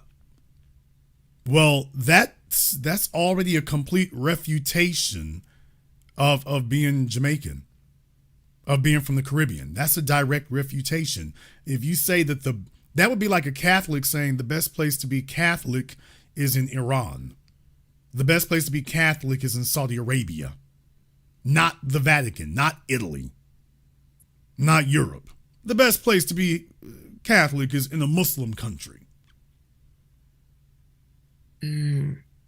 I see where you're coming from now. Right. Here's my point. My point is, if your parents' actions and you following up on it, if the upshot you've taken from that is the best place to exercise being a Caribbean is in Canada, think about what is it you're actually trying to preserve? Because if the integrity is missing, that's when being Caribbean is really just a music genre or an entertainment genre. It's been reduced to a form of entertainment. It's not actually a real thing, because real thing requires the soil. True. And if you can be Caribbean without the soil, with no connection to it whatsoever, and most importantly, no desire for it. Now, if we boil you down to your essence and there's no desire for it, well, that tells us what the value is. Now, I touched on this before when I said with the Cubans. The Cubans are not in America by choice. They're in America because they lost a war. But they have made very, very clear, every Cuban politician is like, and at some point we're going back to Cuba to go get our get back. You don't see that in Jamaica. There wasn't a war that was lost except the war between their ears. And then you got two folk here, and I guess I'm assuming that your mother and your father are black, and they came up to Canada, and somebody has obviously taught you some things. That's great. That's wonderful. That's cool. What they have not taught you, though, is to value where you're from. They've taught you to value it so long as you're in Canada. And what I'm saying is, does anybody see the contradiction there? I see. Before I go, I just want to say, and I'll say this, is that prophets, and this is from a quote from the scriptures, prophets are not really respected in their own country. Marcus Garvey was a political prophet, but wasn't respected in Jamaica, and in Latin America and the Caribbean, we got so many heroes there, but we're not respected in said countries. And for my Latino and Caribbean people, brothers and sisters in those lands, if you're in the States and you're living in the States, please show some respect to Black Americans. Please. I beg you. Please. But be one, Brother Jason. Thank you. Take care. Thank you very much. Give us a call. He's young, y'all. He's going to get beefed up a little bit there. But Yeah, when you start analyzing actions, not words. When you analyze actions, not words, then you start seeing contradictions. If you see a contradiction, stop. Stop. You can never, here's the issue, you can never be a European. No matter how badly you attempt to ingratiate yourself in that, you never can be. So is the best place really to try to practice being a Caribbean in Canada? How do you do that? Well, you're not respected in your own country. You're respected in Canada? Because here's our point. Our point is, who does this belong to? We might as well go ahead and have North America annex Mexico and the Caribbean, because according to those people, it doesn't belong to them. They are unwilling to shed blood for their own soil. If you are unwilling to shed blood, I didn't say win the war. If you are unwilling to fight it for your own soil, then I argue that it's not yours. I argue that it is not yours, and maybe those Chinese folk do need to be there. What? Oh, I said that.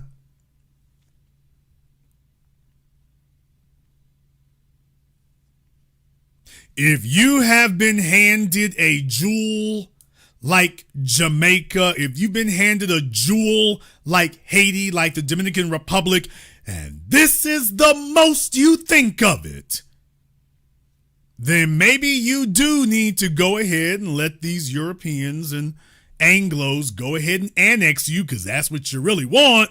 And let's just go ahead and be done with it. And you can have your Jamaican restaurant in Miami or Jacksonville or Atlanta or New York or Queens. And you can go ahead and keep that little shred of dignity and stop pretending that you got a nation state. Stop pretending that you're immigrants from some nation state. Just go ahead and pack it in, throw in the towel. Let's go ahead and get you annexed. And then you can sing all of the nostalgic, symbolic songs on the radio that you'd like. And leave it at that. Let's go ahead and get over here on Zoom. We got iPhone here on Zoom. iPhone, what's your name?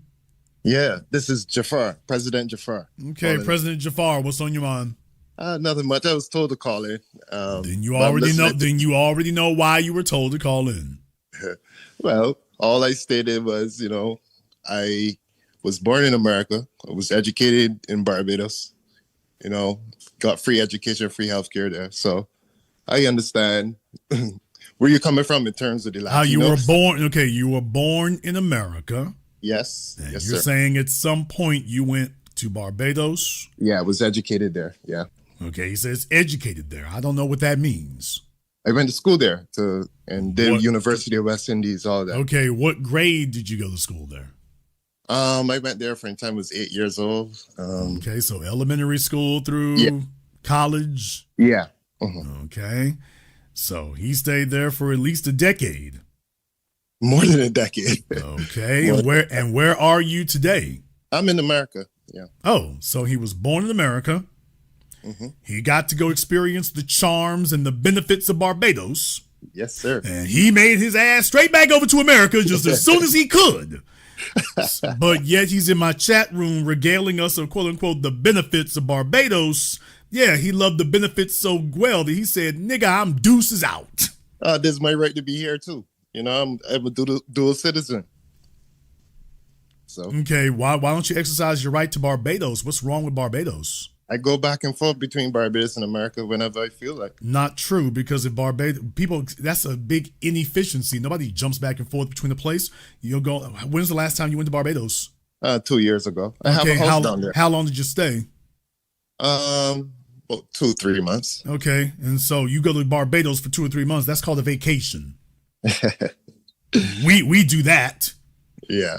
Yeah, Barbados is a place that you go visit for about half a second, and then you get the hell up out of there.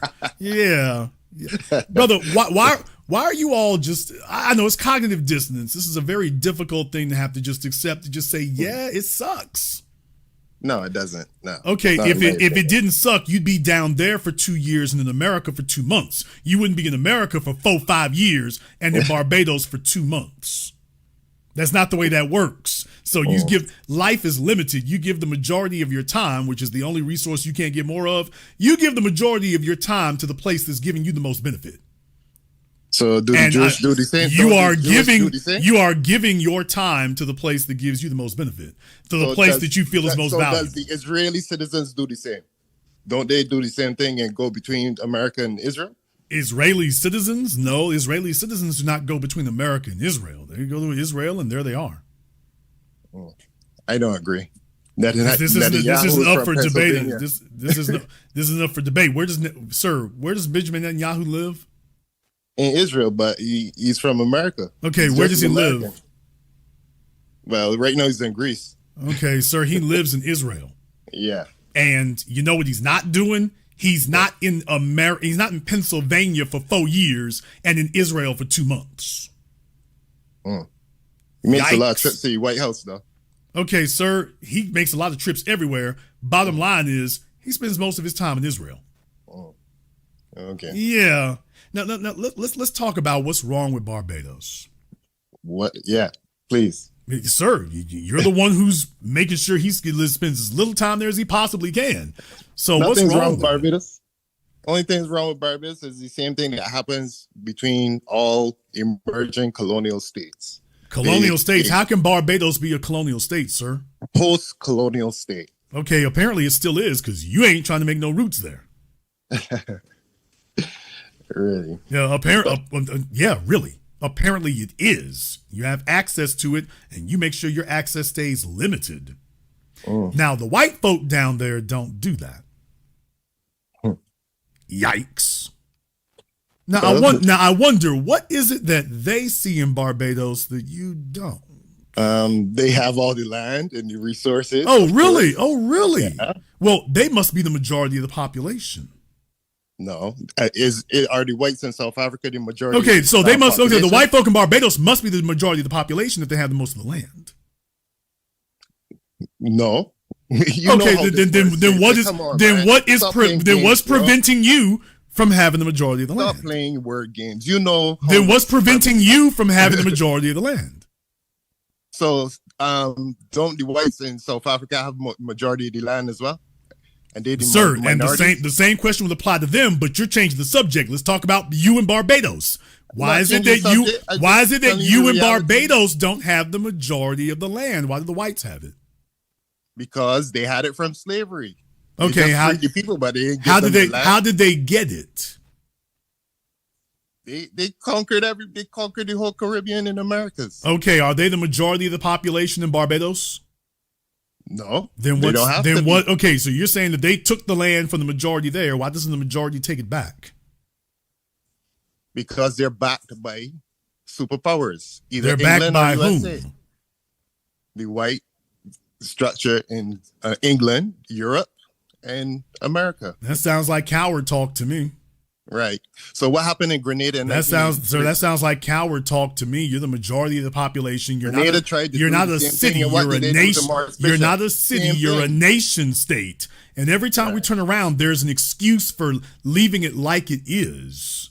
Every time we turn around, there's a new excuse for leaving it just the way it is.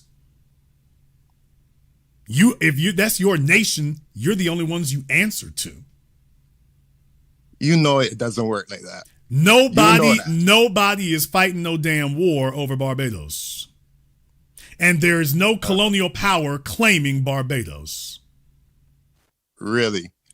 Who's the colonial power claiming Barbados currently? So who owns the World Bank and IMF? and all those Who things? is the European nation currently claiming Barbados? Name them. No, we just removed the Queen as the head of state. That's all. Okay. Mhm. So, in other words, but majority of the land is still owned by the post-colonial powers. Even the guy excuse that me, pays, the land belongs to who the government says the land belongs to. So you want to talk about You want to talk about South Africa? South Africa could teach you a few lessons. Mm-hmm. Yeah, you wanted to bring up South Africa a moment ago. Yeah, it sounds like you can learn. No, I'm just sounds like you can. It sounds like you can learn. It sounds like you can learn something about land management. South Africa could teach you something about land management. You know better, Jason. Come on. South Africa could teach you some land management lessons. Is all I'm saying. You brought them up. I'm so glad you brought them up. They could teach you some land management lessons. Mm-hmm. So could Zimbabwe. But it sounds like the heart ain't in you. Okay, sir. You left out the If G. you believe that. You left out the G because the G ain't in you. Power is not given. Power is taken. Right. Of course. And you all are telling us in a so-called nation that you are the majority in, that colonizers make the rules for you, even though there are no colonizers still there. Apparently, the colonizers are still there. Benedict just Cumberbatch, right? Between your Benedict ears. Cumberbatch. They're there between your ears. Plantation. We are trying to press him for reparations now. We are trying to press England for reparations as we speak. Did you say you're trying to press Benedict Cumberbatch for reparations? Yes, of course. Are you talking about the actor? Yes. Doctor Strange? Yeah. His family owned the biggest plantation in Barbados. Nigga, what? All right. Look it up. I'm not capping, bro. Okay, sir, he's one man. What the hell are you talking about? I'm telling you, they're also talking to other former land slave owners to get reparations from them. What do reparations me ass? What are you talking about? What's the negotiation? What is the discussion? The Prime Minister has had talks with England before. We actually had a formal apology from Prince. Okay, Prince but Charles. what they took was not an apology. What they took was land and resources. What they got to give back is land and resources, not an apology. You can't take it by the barrel of a gun. They own all the guns, right? They own all the guns. You would think. They own all the guns in Barbados. What are you talking about? What are you talking about? These families are backed by England still, bro. You can't just take the land. How are you going to do that? It's you know what's gonna it's happen called eminent domain. It's called nationalization. Okay. You know, and I know it don't work like that. Oh yeah, that's exactly the way it works. That's exactly the way it works. South Africa did it, and you know what the hell Donald Trump did? He huffed and he puffed, and he said, okay, all the white folk who want to flee, you can come to America. That's what they did. And that's because South Africa listened and followed to us. That's why you got a Julius Malema. Yeah, they followed our example. They followed that heart. If they listened to you, they would still be riding around with a rickshaw on their backs. So yeah, dude, I'm so glad you brought up South Africa. Yeah, it could show you a model. All this coward talk, well, what they gonna do? They're gonna do exactly what they did in South Africa and Zimbabwe. That's exactly what they're gonna do. They don't want to get tangled up with nobody like that. They just saw that if you're easily scared and cowardly and intimidated, that's all they gotta do, and they beat you without firing a shot.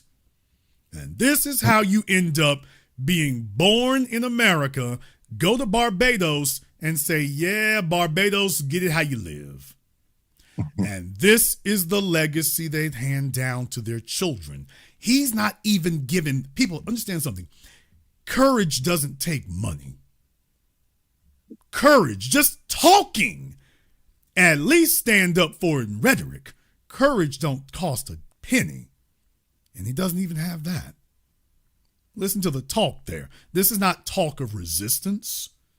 This is not talk of fighting back against that. This is not talk of claiming your homeland. This is what we gonna do. What can we do? What we gonna do? Well, can't do nothing. Then you show him concrete examples of the folk he named. By the way, they did what I said, and all that doom talk you were talking about, that didn't happen to them. What happened in Grenada in 1983? Sir, what year is it? No, but you're talking about South Africa. South Africa just did its stuff in 1990s, right? Sir, what year is it? 2025, okay, but what I'm trying to tell you, I will see your Grenada and raise you a Zimbabwe. What you got? What else you got? But you understand what I'm trying to tell you. Then Ronald Reagan bombed Grenada. I will see your Grenada and raise you a Zimbabwe. What else you got? What's the population of Zimbabwe to Grenada? Sir, nation to nation. You named a nation, I named one. What else you got? Okay, sir. All right. You might want to... I can't argue with that. You can't... Grenada's only 100,000 people. Unfortunately, courage is not genetic. Right. So Haitians were cowards too, right? That's what you're going to tell me now too, right? All I'm saying is courage is not genetic. And the rhetoric on this line right now, them folk got them conquered without firing a shot. You think so? Without firing a shot. You talk is cheap, bro. and cowardice is free. Yeah. I'm not a coward now. Of course not. That's why he's regaling us with the thrills of Barbados, standing in America. Not in Barbados. I'm out. Next 2 weeks, I'm out. Going on vacation, as you said. That's exactly what you're going to do, is do exactly what everybody else from America does. Right. Let me peek around for a minute. Oh, ain't this cute? Yeah. And let me bounce. Yes. That's the legacy they give their children. The Palestinians are getting bombed, and they're not giving that legacy to their children. You want to talk about Grenada, which, by the way, that's not an immigration story in Grenada, but you all can go Google Grenada if you want to. Grenada was not an immigration story.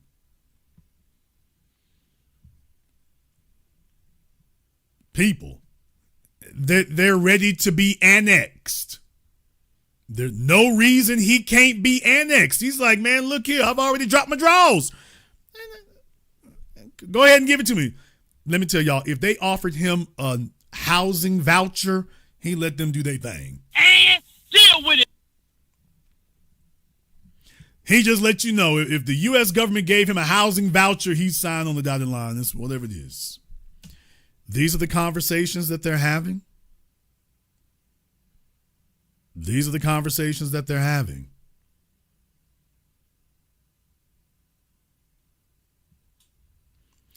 Let me go ahead and see if I can get, I think this is Cry Spell up here. Give you a few moments here, Cry Spell. If you're not sitting by your phone, we're going to have to move on. I'm looking for Cry Spell here. Okay, I guess Cry Spell has been abducted. Let me go ahead and see if I can get Brandon up here on Zoom.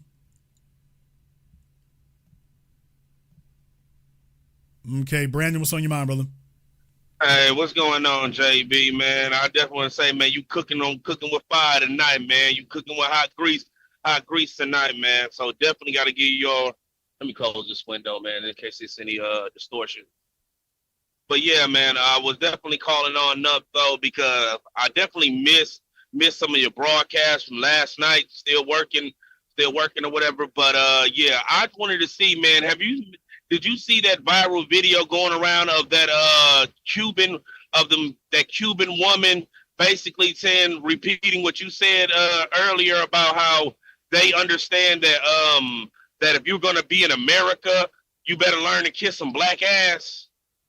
Because like Latinos did not help. There's been a realignment. There is an alignment happening. There's a realignment happening. It's not completed, but yeah, there's a realignment happening. Yeah, most definitely so, man. So, but I wanted to bring that video on up though, because it damn sure touched on what you said earlier about these people, women. Now, the women, they got them a damn plan. If the men aren't going to act right, and if the men aren't going to get their stuff together, you can best believe the women already know they're not playing that game. Yeah, I mean, the women are like, why play around? The women are like, why play around? Their shelf life for making children and whatnot and getting the benefits is way more limited than the men. The men can bull jive for 60, 70 years. The women can't do that. So they're like, hey, look, if we're going to go ahead and sell out, let's just hurry up and get to it so we can get all this out the way and we can get back to doing what we want to do. That's what you're stuck with.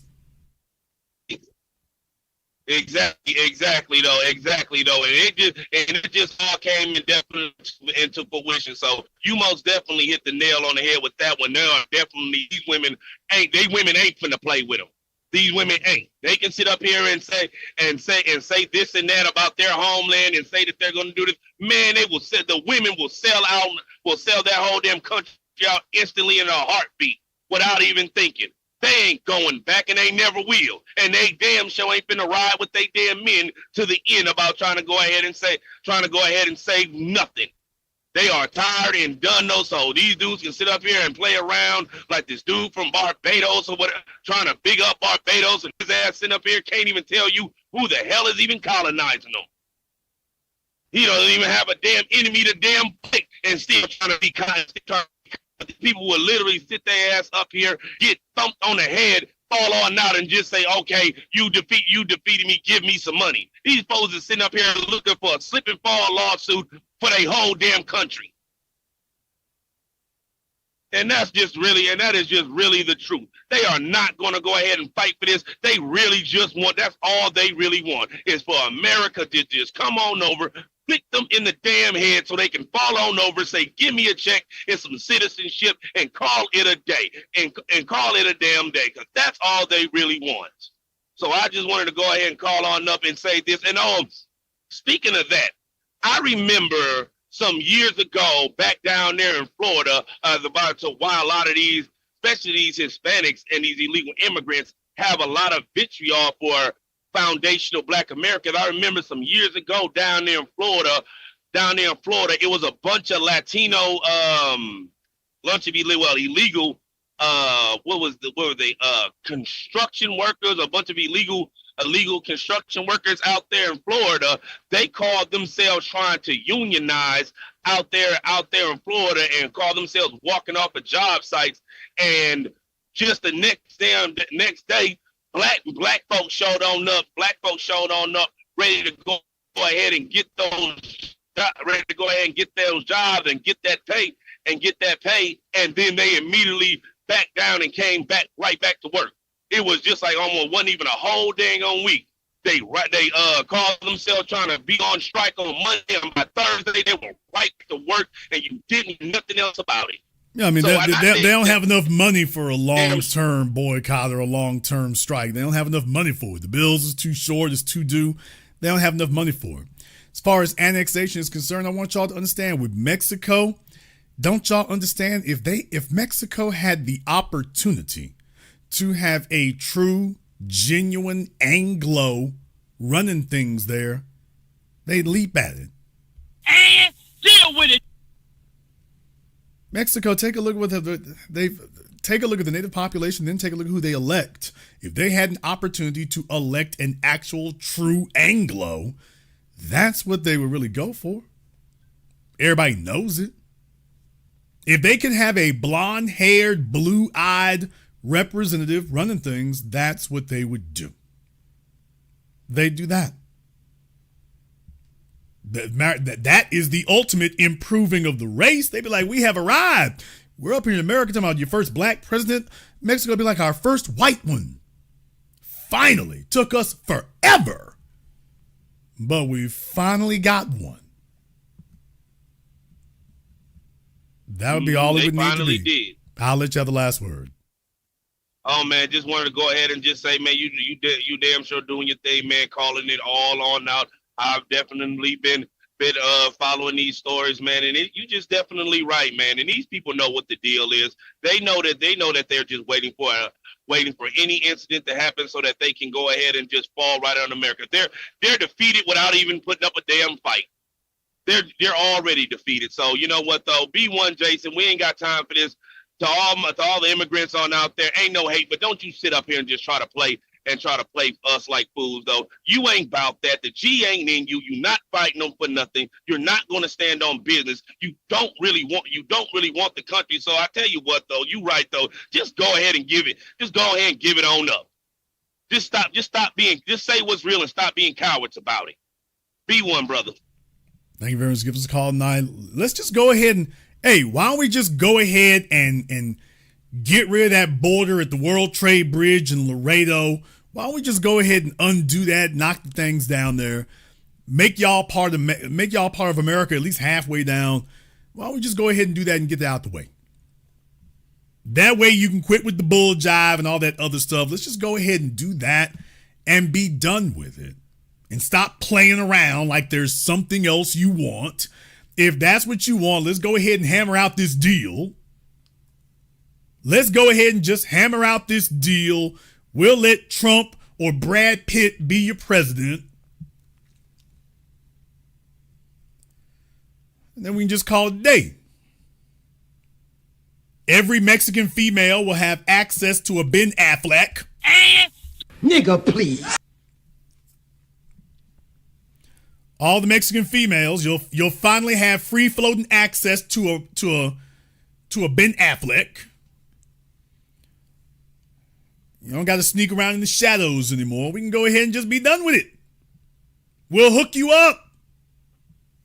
All this sneaking around into Miami and sneaking around into LA, I'm gonna go ahead and just make you part of America. We'll come properly develop the beaches and come properly get all that sorted out.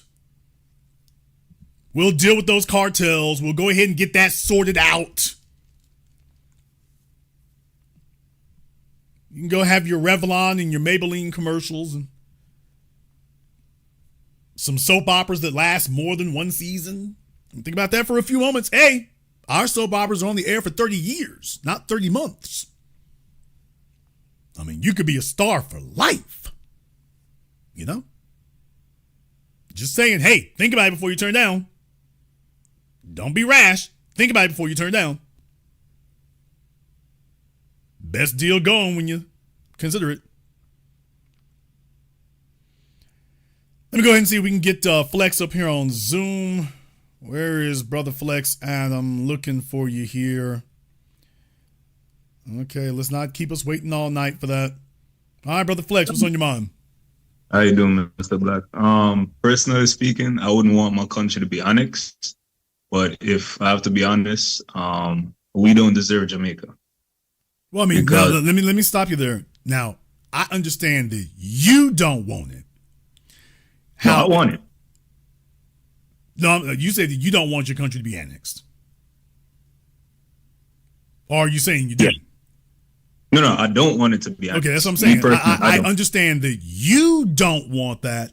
However, are you confident that the average Jamaican expat or citizen immigrant next to you is as solid on that as you are? No.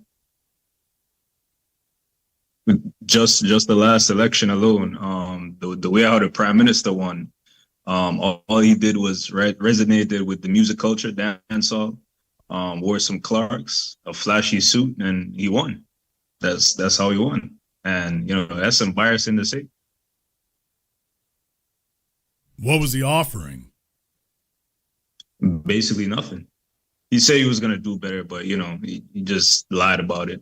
And now, like, I left Jamaica when I was 10 years old because I was brought here by my mom. We used to have an airline. We don't have an airline anymore. We don't own the hotels. We don't own anything in Jamaica. And the only thing I could say is there's a handful of Black Americans that own stuff down there to, try to preserve whatever. But, the people are just a joke. Even I think last year, when the prime minister was trying to, increase bauxite mining to export, the Maroons were the only ones that were fighting for them not to, move them out of the community to get the bauxite. But, everybody else was just, they got their head down, focus on carnival, focus on dancehall. They're not focused on anything. So it's embarrassing to see. So no, we don't deserve that country. Okay, in the chat room, Bianca, I gotta make an observation. Bianca says Jamaica's turning into a cesspool because of poverty of colonialism. Well, certainly colonialism is at the core of those things. However, Jamaica does not have a code of conduct. It does not have a code of conduct now for over a century. Marcus Garvey's inability to galvanize Jamaica is your evidence of that. Need I say more? We already covered that. So you talk about killing Jamaicans who go back there and whatnot. I'm like, at least here you can say that at least we can stand up for a Larry Hoover. What? As cats get older, they're not just disposed by us. They are respected, both the famous and the infamous, as cats get older. The white media crucified Michael Jackson. We still standing for him to this day. And the list goes on. That's the culture. And if the old folk in the culture are not respected, there's reasons for that. Because I'm going to say some things that folk won't like here. I've said this before. If you build for the children, they respect that. If you done got old and ain't built nothing, you just another nigga walking around. Do not expect the children to respect you when you live 50, 60, 70, 80 years and didn't do anything to improve the landscape. You cannot expect the young kids, you're not expecting the next generation to respect you, and that's all. You got to show something for yourself, and that was it. That's problematic. That's problematic. So, when we talk about colonization and things like that, yeah, of course, that's at the core of it, but the code of conduct is what's missing. That code of conduct that says, what does it mean to be Jamaican? What does that mean to be Caribbean? What does that mean to be Haitian? Where is the real value and the real pride of that? And at this point, I'm talking about character traits. Anybody can build a restaurant or a skyscraper. How about the character traits? How about the things that say that this is our code of conduct and this is what we do? How about that part? Those are the intangibles that get instilled. And folks are looking around and they're looking at their elders and they don't see anything. And without an honest assessment and conversation of that, that's what you're passing on. That emptiness. You should not be able to see big ass cruise ships and resorts in Jamaica, and you have a president who is not talking about that belongs to us. This is ours. This is ours. Now, I explained this last night. But the fellow who just, President Jafar, who's not a president and isn't even really a resident. What? That cowardice there. You're not supposed to be able to sleep at night if you're a black nation and you don't even control the soil. You're not supposed to be able to sleep at night with that going on. You're not supposed to be able to sleep soundly and, everything. What? While other people are living high off the hog and benefiting off of that, that's not supposed to be happening. And I've already given all the examples. Mohammed Mossadegh in Iran. Another thing, let me say another thing right here. And President Jafar and brother, I'm so glad you called in. We're not beating up on you excessively here, but if you're a quintessential example of the issue, you're a quintessential example of the issue. Take this as a teaching moment. Did you all notice that I said get free and he said, what about Grenada? So what's the first thing he talking about? White folks, they kill folks. So in other words, all they have to do is threaten your life and you're going to back down.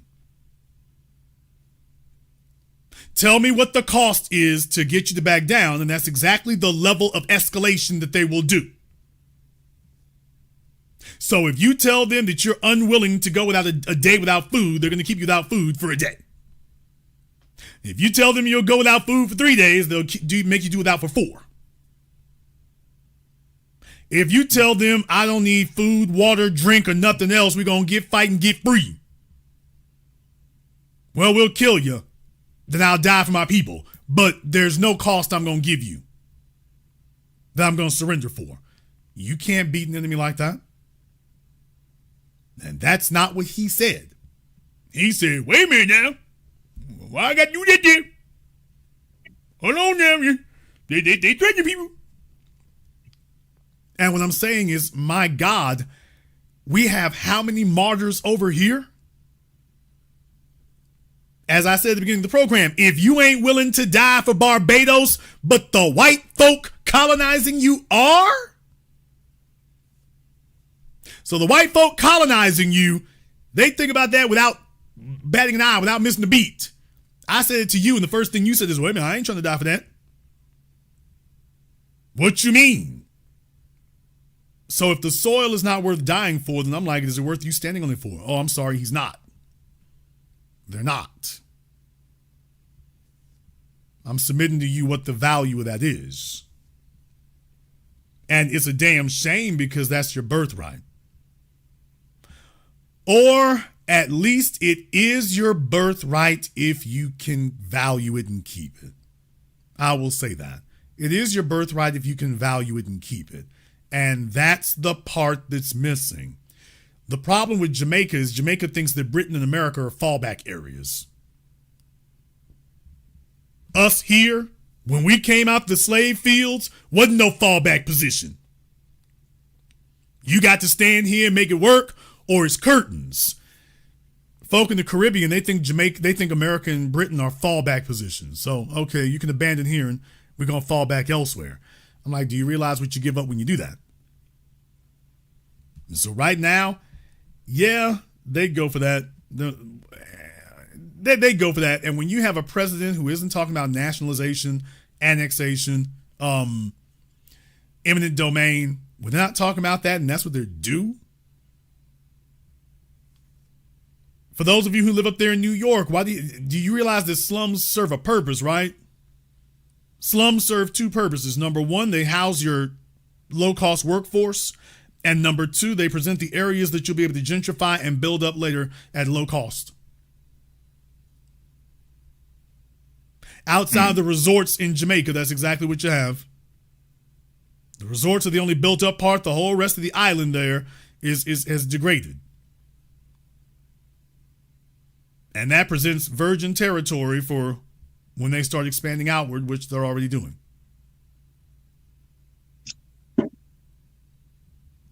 And if you have elected officials who are not talking about undoing that, you don't have anything. But you have to have an electorate that values that too. I'm not even talking about taking the whole damn country. I'm just talking about taking the damn beach. Can we talk about Jamaicans having a birthright to their own beach? Can we talk about that for a few moments? Most of the resorts are actually taking the beaches. Here's the thing, though, brother. It's not like that in China. They got resorts there. I'm like, okay, has anybody sat up there and told them what they're going to have to give to be there? I mean, the resorts don't occupy the whole beaches, but they occupy a lot of it. But the bottom line is they won't even let, Jamaicans are not even allowed to set up a damn taco cart on their own beaches. Now, that's inexcusable. That's inexcusable. I'm talking about the acceptance of that is inexcusable. That part right there. We are not talking about a black city in a white country. We're talking about a black nation. Who the hell are you answering to who's telling you you can't do that? Who the hell is it? And then when we bring up the subject, they're talking, ooh, the Brits wouldn't like that. Okay, there's a whole lot they're not going to like before it's over. But if you don't even have the heart or the desire to end the situation that you're in, that's why how it becomes eternal. That doesn't require Britain anymore. If you let them folks know this is what it is, we about that life, we about that business, and if you want the smoke, we got the logs. But we're not going to lay down. That's all folk are looking for. People respect you when you stand up for yourself. People respect that. They also recognize when you're not really standing up for yourself, you're blowing off steam and then you're going to go back down. And it's a shame for what's not given to them. Brother, in your family there, what do they talk about? They're proud of being Jamaican. Just the fact that they come from Jamaica. Yeah, I mean, when my mom came. What did they say Jamaica gave them? They don't mention that. They just say, I'm proud to be Jamaican and I'm proud to have a house in America. But we live in a hood.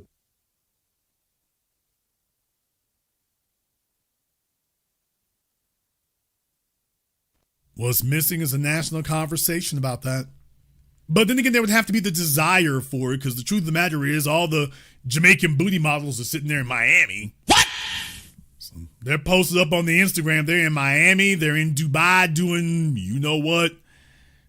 What they're not is Jamaica.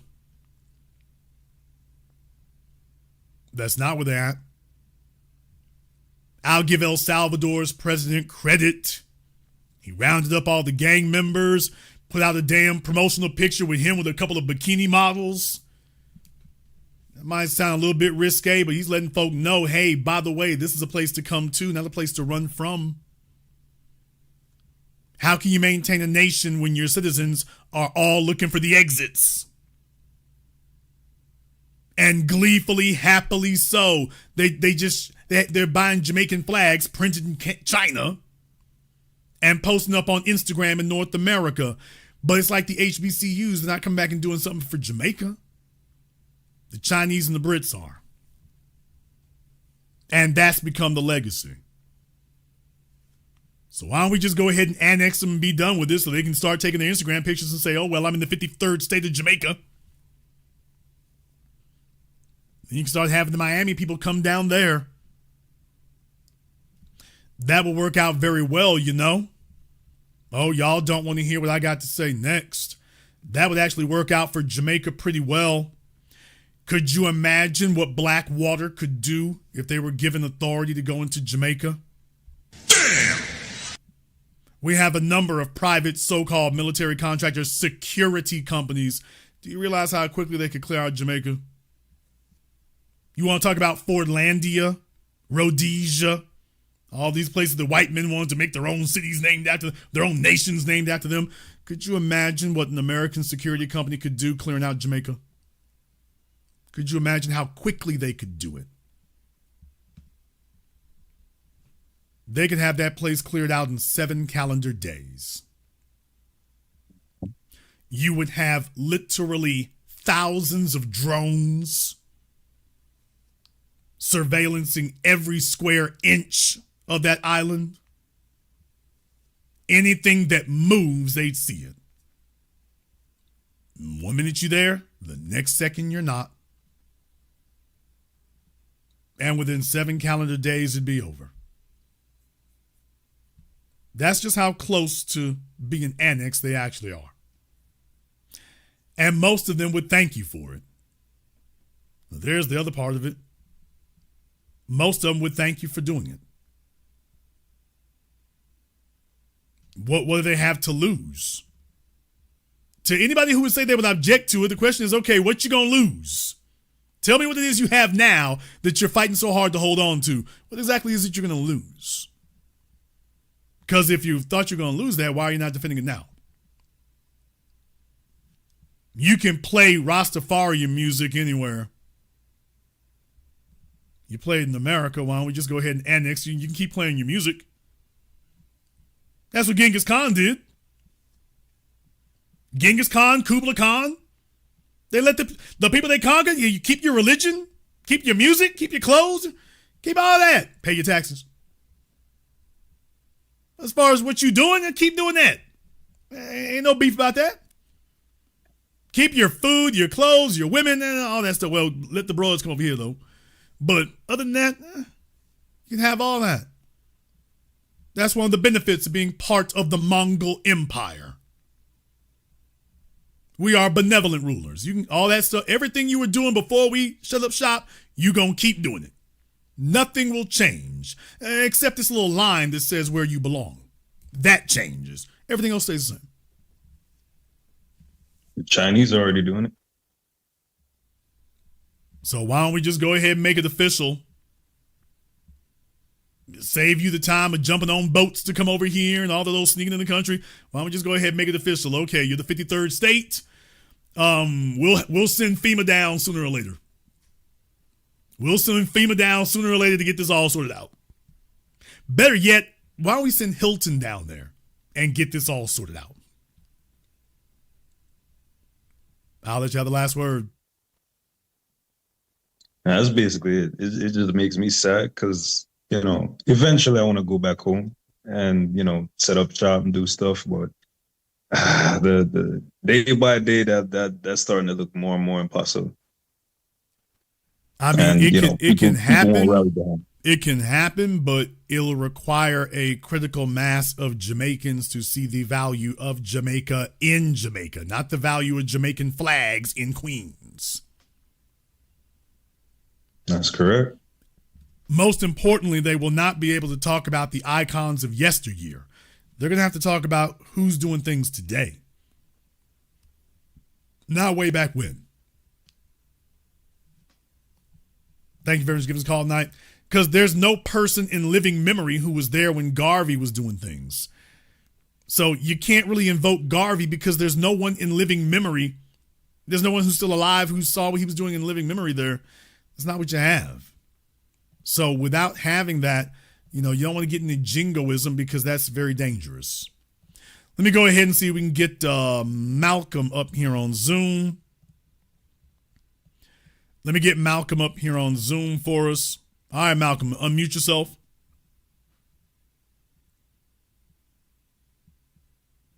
Unmute yourself, sir. Let me see if we can help you out a little bit here. All right. Can you hear me now? All right, brother. What's on your mind?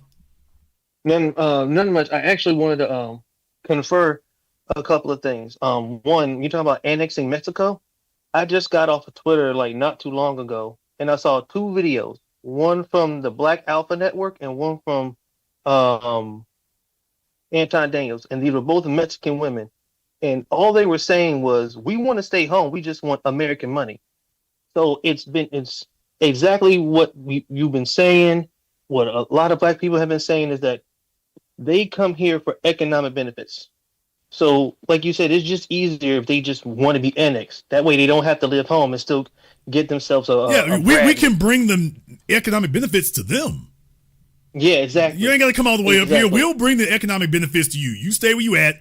We'll bring the economic benefits to you, and you can have it right where you at. Save yourself the travel. Exactly. And the next thing I want to talk about is I used to be in the Navy. I was on an amphib, and as you know, the biggest battleship was the Wisconsin, but the ones that are active are carriers. Most of these cruise liners are almost as big or bigger than a carrier ship. So I can understand why people don't see that as a threat because it's just a big ship. Was it a big playground with neon lights and water slides? But from what you were saying, you're absolutely right. That's a battleship with neon lights and water slides. They're not seeing it that's that way. But yeah, these cruise ships are ridiculously huge. So I can see how somebody would not understand that you're being invaded and they're buying up your land. It's a soft invasion. Well, here's the thing. Soft invasion. The cruise ships are not just ships. Those are whole anchors of their economy.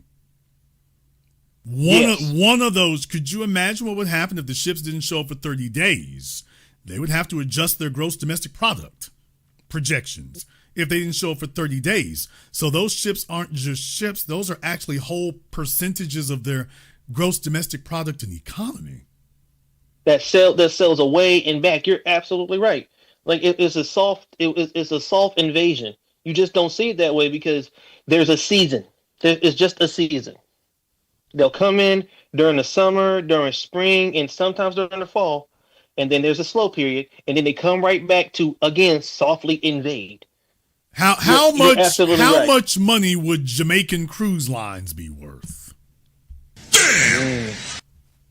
I know you got Carnival Cruise Lines. If all that got cleared out and they were rebranded Jamaican Cruise Lines, how much money would that be worth? Y'all think about that for a few moments. You want to talk about beachfront property? How much would property? Take a look at how they developed Brickell down there in Miami. Hudson Yards. Could you imagine a Brickell of Jamaica? I'm talking about a real one, folks, not no bootleg mess you gonna try to tell me. Imagine a real one. With the Kempton Epic and the Jigsaw building, the Jenga building they got down there. Well, it's not really in Brickell, but you get the idea. But imagine if you had that down there. I mean, the real damn thing. I mean, now we're talking about Hyman Roth from The Godfather Part 2. And they saw the value of that back in the 80s, which really they actually saw it back in the 70s. They said it back in the 70s. They just haven't gotten the U.S. State Department to get on board to let them go ahead and do what they're going to do. Could you imagine if you had that going down? How much would that be worth? Astronomical. And just talking about Miami itself, it just reminded me of Scarface. He came here and he made his money illegally, but he took the opportunity to build an empire, a drug empire, but he didn't take that back to Cuba, which he said he came from. But yeah, they only come, like you said, it's only for economics, and then they want to claim we proud nationalists of our country that we left, but they don't bring it back. Unless the other thing is the political agenda follows the social agenda, and the social agenda is missing. You got folks talking about the cruise ships there as if that's something to negotiate with. You don't negotiate with that. It's like, hey, wait a minute. You got to pay us on account of the fact you're on our soil, you're on our beaches, you're on our port of call. Well, this is the deal we made. The deal's changed. Yeah, and it's like all reverse. It's all reverse. They're coming to you, so they need your permission to be there. And you don't want to take opportunity of that. Instead, you're going to let them boss you around. You are absolutely right. If these other folk are willing to spend $1 billion to send a cruise ship where you are, what is that worth? What is what you have really worth if they're willing to spend that kind of money for that? It must be worth significantly more than that. So why do they see the value of it and you don't? And I'm just like, okay, if you don't see the value of it, why are we playing around? Why don't we just annex you? Since you don't see it, why don't we just get this out the way, annex you, and we'll show you how to build it up, and you can enjoy the greater benefits when we get done. And this brings up another thing, and it just popped in my head. Reparations for FBAs. If we see the value of fighting for what we have here, why are you so upset? We're not asking you. We're dealing with a debt that is owed by the American government. Why are you so upset? Why? Because we see value of what we have here and we know we can build upon it. But you mad that you had to come here because you don't have the same economic benefits? That doesn't make sense. You go and you build it because you see something value from where you're from. You see the value and you build upon that.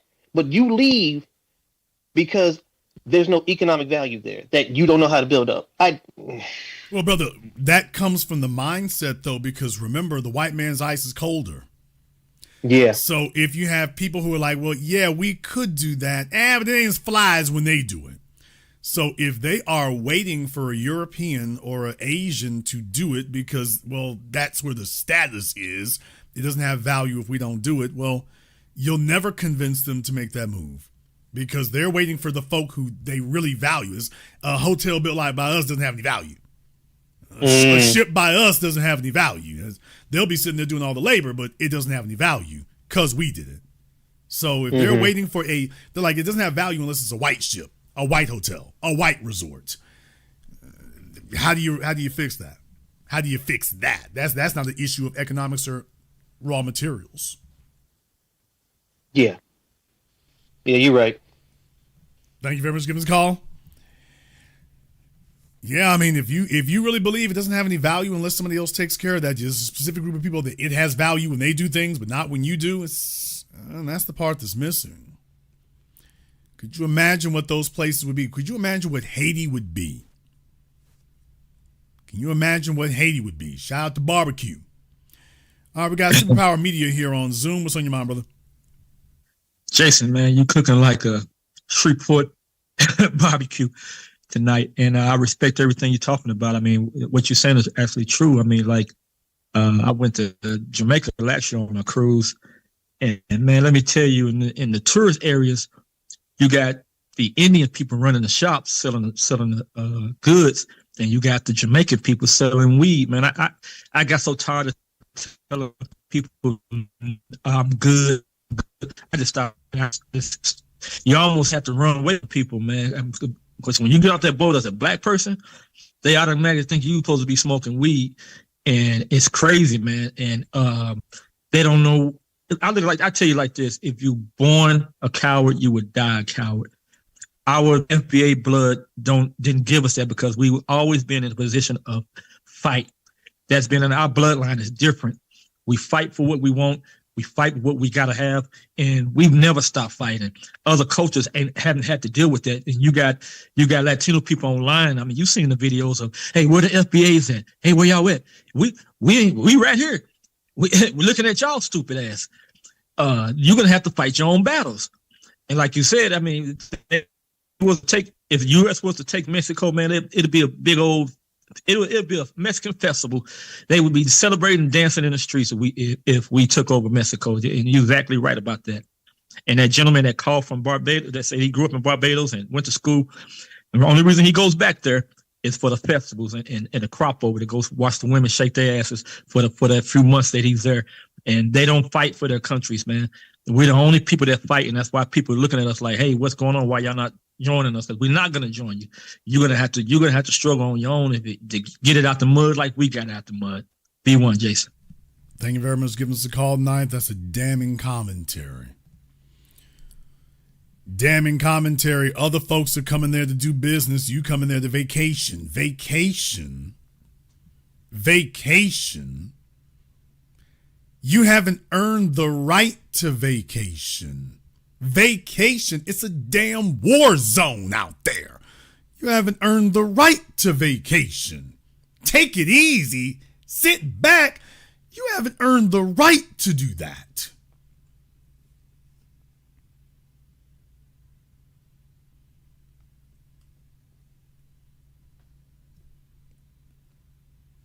When you are sitting around and you build statues of white men at the airport looking at you, Dominican Republic, oh, why don't we just go ahead and annex you and be done with it?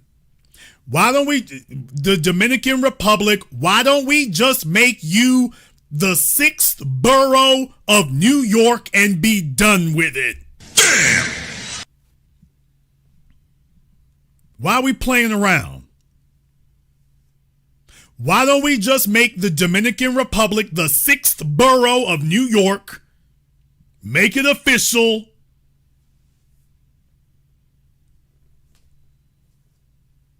You won't even need a passport anymore. Hey, one more thing. After we annex you, you won't need passports anymore. You can come to the fly place and you don't even have to bring a passport anymore. I got a whole bunch of folks like, damn, Jason, that would work. You think the Dominicans going to fight us over that? Please. Yeah, my folks in New York like, damn, Jason, that hit close to home.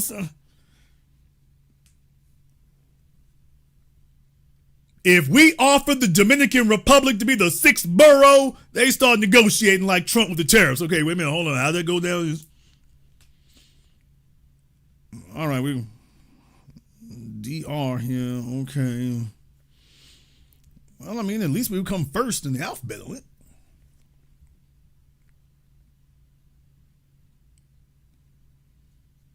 You gonna give us a fancy hotel like y'all did out there at JFK Airport? Can we do that? You kidding me? Are you kidding me? They could be the official place for for Carnival. Wouldn't have to have the little bootleg march you have up there in New York. You think it's a big deal when the ball drops on New Year's night? People in New York City, ask me how I know. In New York City, if you want a hotel in Times Square at New York for Times Square for New Year's, it's nothing. Nothing for the same room that me talking to you all right now tonight is $300. It's nothing for that to be $10,000, $15,000. What? Damn! What? I'm not talking about your fanciest hotels either. In New York City, if you want a hotel room on New Year's night when the ball drops in Times Square, the rooms get priced by what kind of view you have. The rooms get priced by what kind of view. If you have a view straight there where the ball drops, if you have a view there, oh, that's tens of thousands for that. Now that's in New York City. Could you imagine if we let the New York developers that have overrun everything in America, let them go ahead and just do what they gonna do in the Dominican Republic, build that damn thing out the way they want to do it, and then for Carnival, the hotel rooms will cost $10,000, $20,000 during Carnival. And be done with it. Why sit up here and play around in New York? We can spread the love around.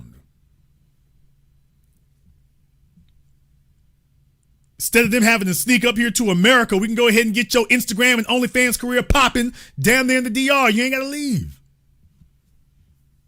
Let's just put everything above board and make it equal.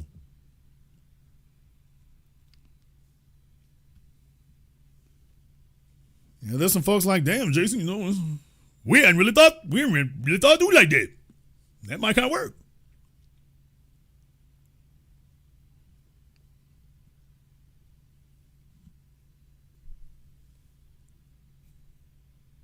So, yeah.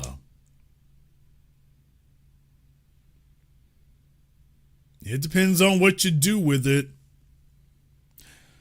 Puerto Rico doesn't have his code of conduct together, so the Dominicans might do better about that. We'll have to see after they get annexed. We'll have to see right after that.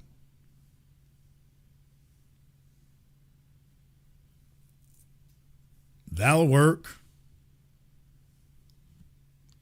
Let them people come on down there and build their luxury hotels and luxury resorts and go ahead and divide up the island and come up with a 10-year master plan the same way that they're putting together, the whole new complex down there in Miami.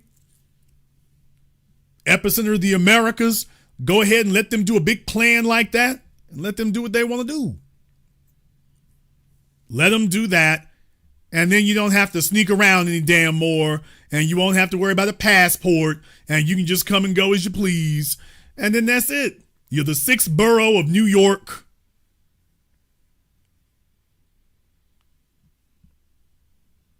We can call them the American Islands if you want to. It can go from being the U.S. Virgin Islands and all the little mess down there. Just make it the American Islands. Just grab all of them. Just grab all of them. And you don't have to do all this nonsense. And most of all, you don't have to make a damn fool of yourself standing in the middle of the street waving flags of a nation you don't even want to claim because you have the opportunity to be there. And you're like, man, I'm good. I want to represent Mexico just so long as I can represent Mexico in El Paso. I'll represent Mexico just so long as I can do it in Los Angeles. I'll represent Mexico so long as I can do it in Denver. As long as I can represent Mexico in Denver, I'm cool. But I'll be damned if I'm going to represent Mexico in Mexico. So let me represent Mexico in Chicago. Yeah, my life, my time are too valuable to be representing Mexico in Mexico. Let me represent Mexico anywhere but Mexico. Like, okay, why are we playing around? Let's just go ahead and annex you because you very clearly want to be that.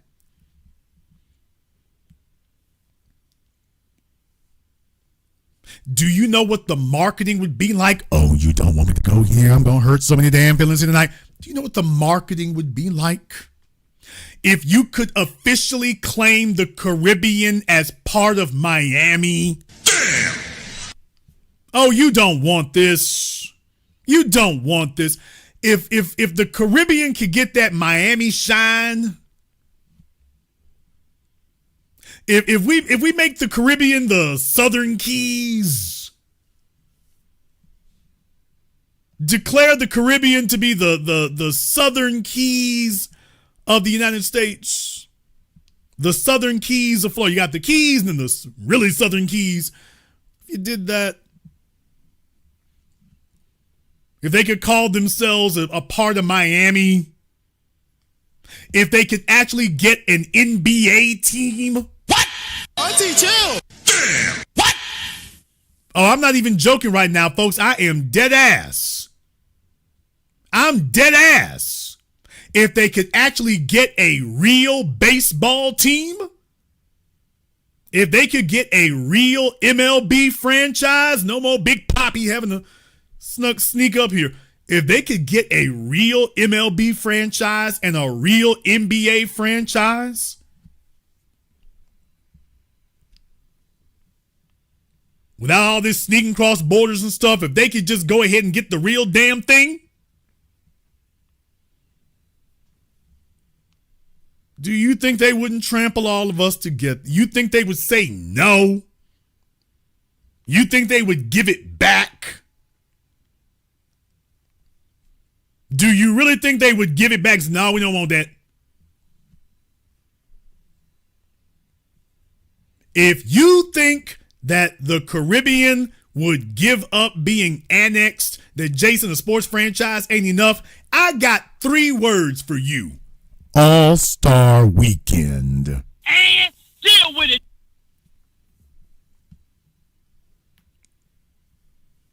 The females in the Caribbean, their favorite rappers, their favorite singers, they already slutting out to them already. We can just bring the action to them. If All-Star Weekend got hosted in the DR, if All-Star Weekend got hosted in Turks and Caicos, if All-Star Weekend got hosted in the Bahamas, if All-Star Weekend got hosted in the Caribbean, are you kidding me?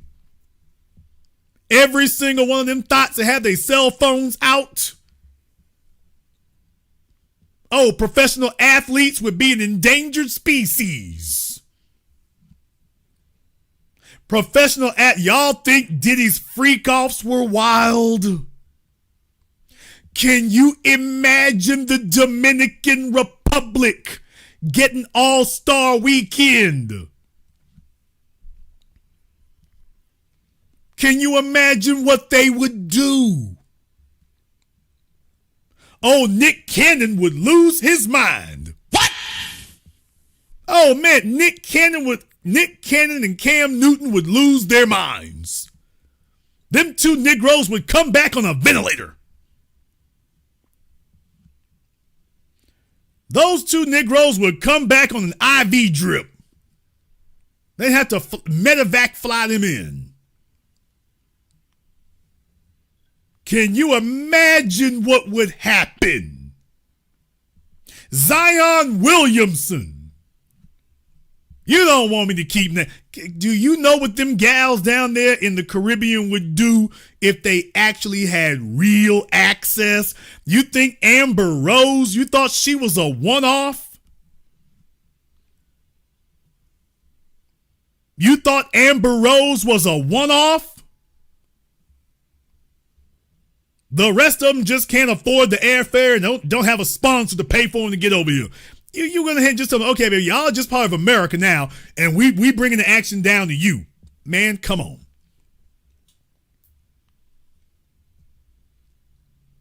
Everybody would have some Home Depot BBL. Damn! It would be a national holiday when the NBA athletes show up. It would be a national holiday. You think they're going to turn that down? Now the local men going to be mad. Oh, the local men going to all be on YouTube making red pill videos and black pill videos. They taking our women.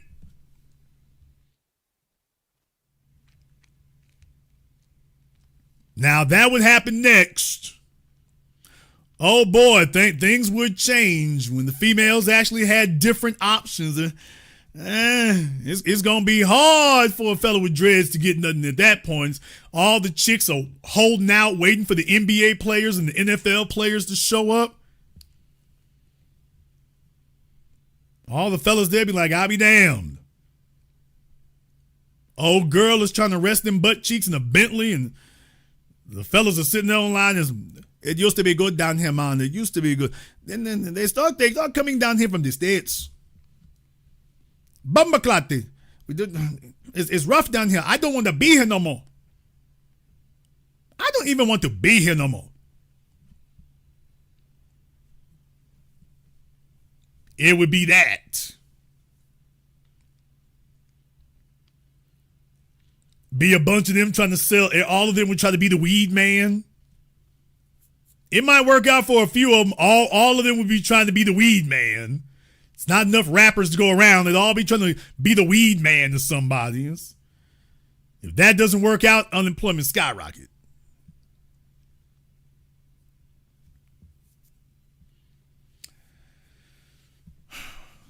So it's a difficult situation, but I really do think that if these folks are going to be doing all of this, why don't we just go ahead, quit beating around the bush and make it official?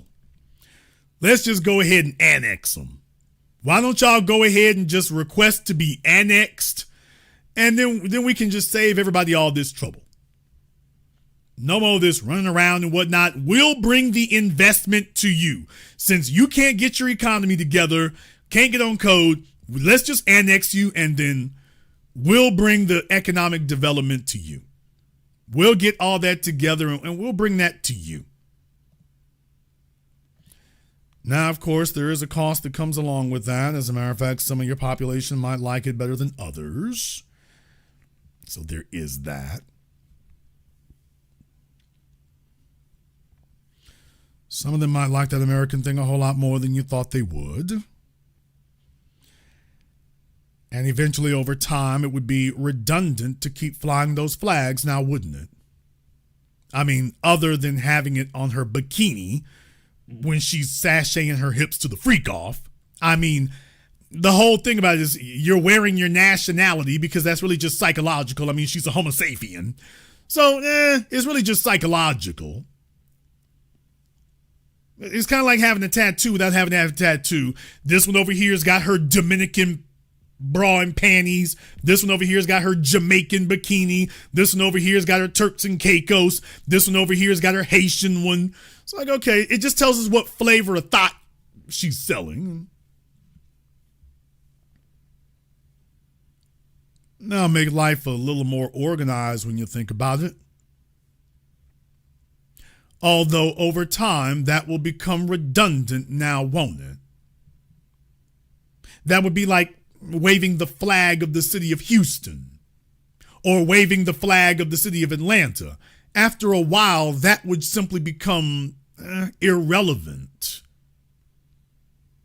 Trying to rep an island, you don't see anybody talking about, here's the flag of the Florida Keys. So after a while, that would actually become redundant. And then you'll just be just another place.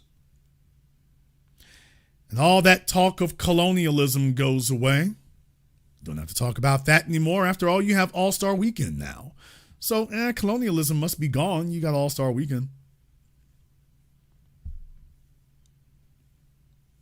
Ain't no racism, ain't no white supremacy. And why don't we go ahead and just have a direct flight from India straight over here? That would make things quicker. Go ahead and do that.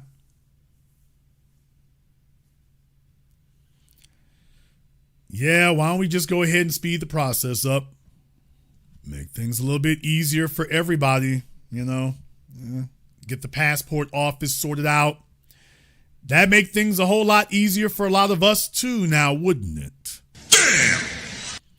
Well, if that's just another American state, that would make it easier to go down there now, wouldn't it? That'd make it a lot easier. I don't know how much longer their music and their food and stuff would survive once they had access to us. I don't know how much longer it would make it, but yeah, that could happen too. We'll see. We're going to go ahead and wrap things up here tonight. I want to thank everyone who's contributed to that program on PayPal, Super Chat, Venmo. Shout out here to Snaps. Thank you very much for your support. We appreciate that. Tom Slick in the Super Chat. Thank you very much as well. If you are new here to the Black Channel, welcome to the Haven of Intelligent Black Thought. We do this every weekend, some holidays in between. Click that red subscribe button, click that yellow notification bell. Join us each and every time that we're here. If you haven't been to our website, blackchannelfilms.com, check out our groundbreaking best-selling documentary work, blackchannelfilms.com. That is blackchannelfilms.com. I'd like to thank all of you for tuning in to tonight's program, live or recorded. Thank you for liking, subscribing, and sharing.